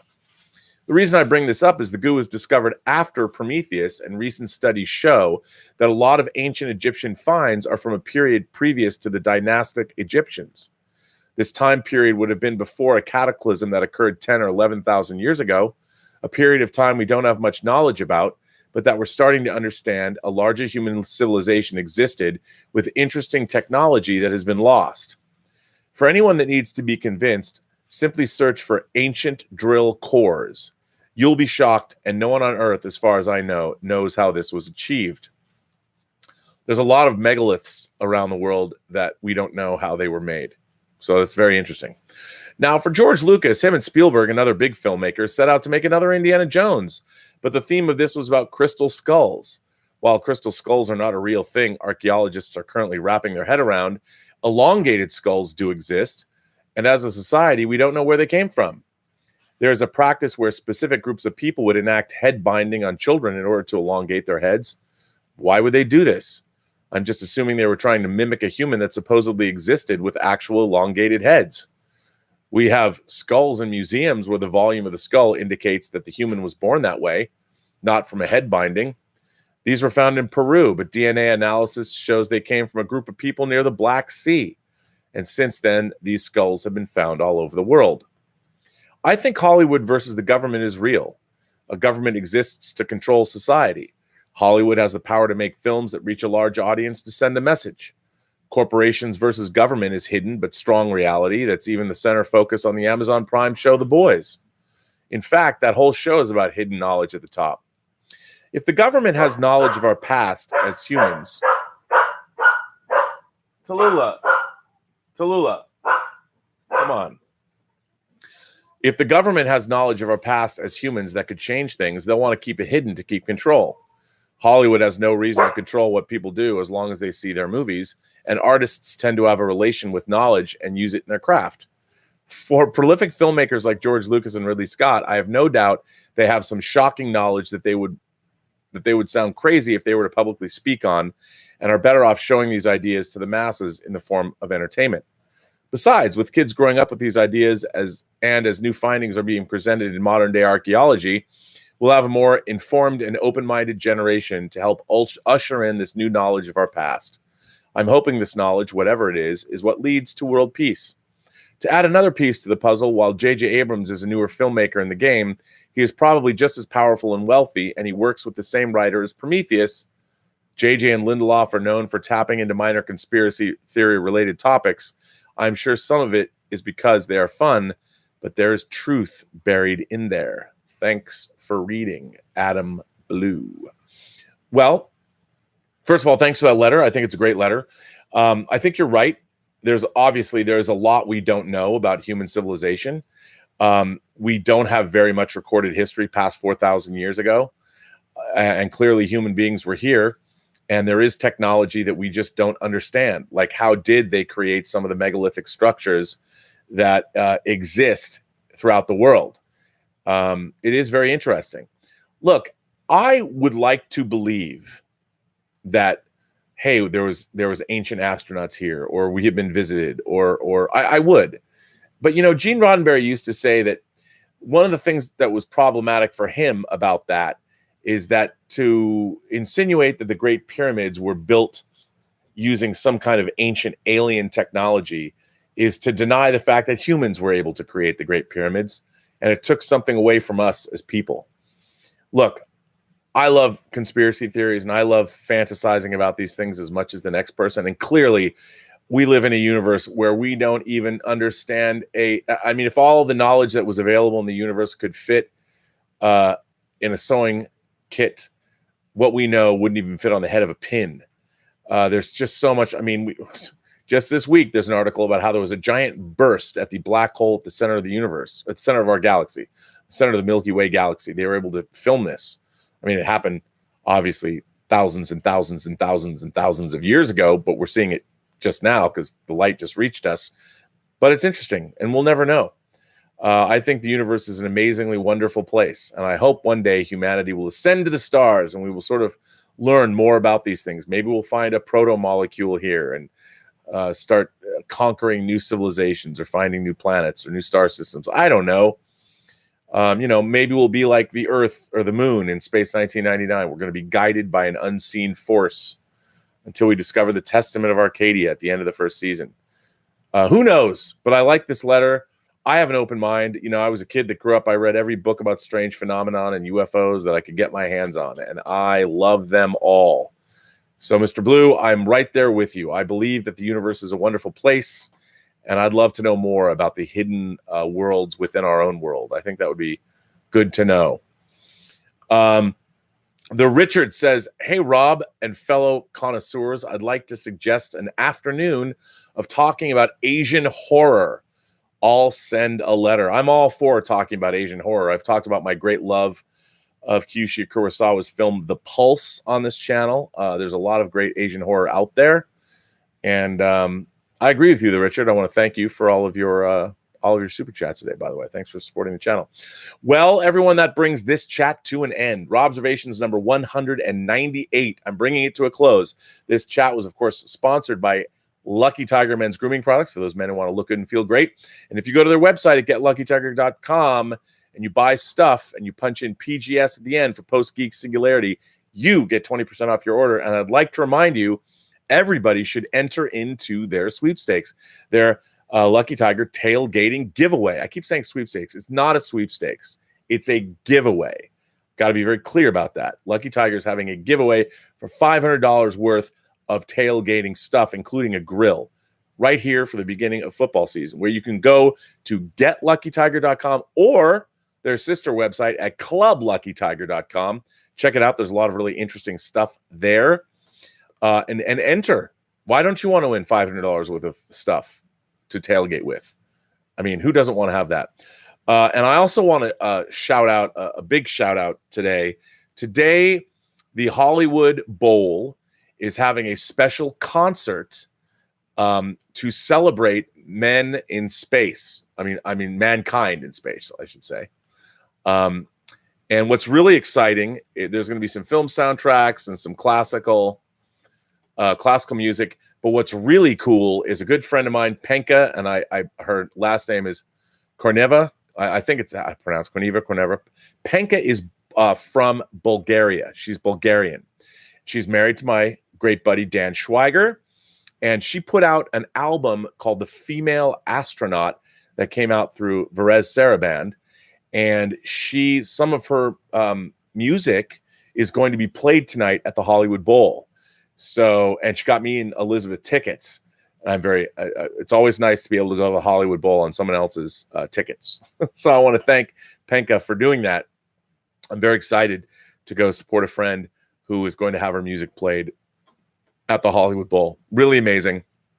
So Penka, congratulations on you. So that is terrific. But anyway, I'm going to bring this chat, number 198 of Robservations, the show about something, to an end. Now, I might not be here tomorrow, unfortunately. So my 100th episode or 200th episode won't be until Sunday, which might be better because I'm going to be working tomorrow on a top secret. I can't even say what I'm working on, actually. I can't. I was told not to, but it's a project that you'll be able to see in November of 2020 somewhere streaming. That's all I can say. But anyway, it should be fun.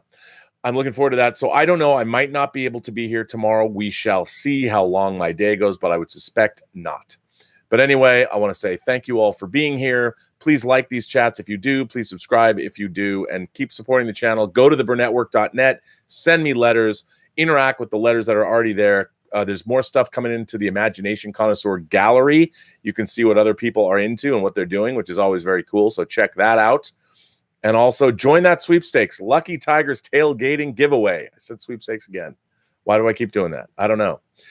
Anyway, Gilbert, Tallulah, and I and Elizabeth wish you well. And remember, every person you meet has a story to tell you have yet to hear.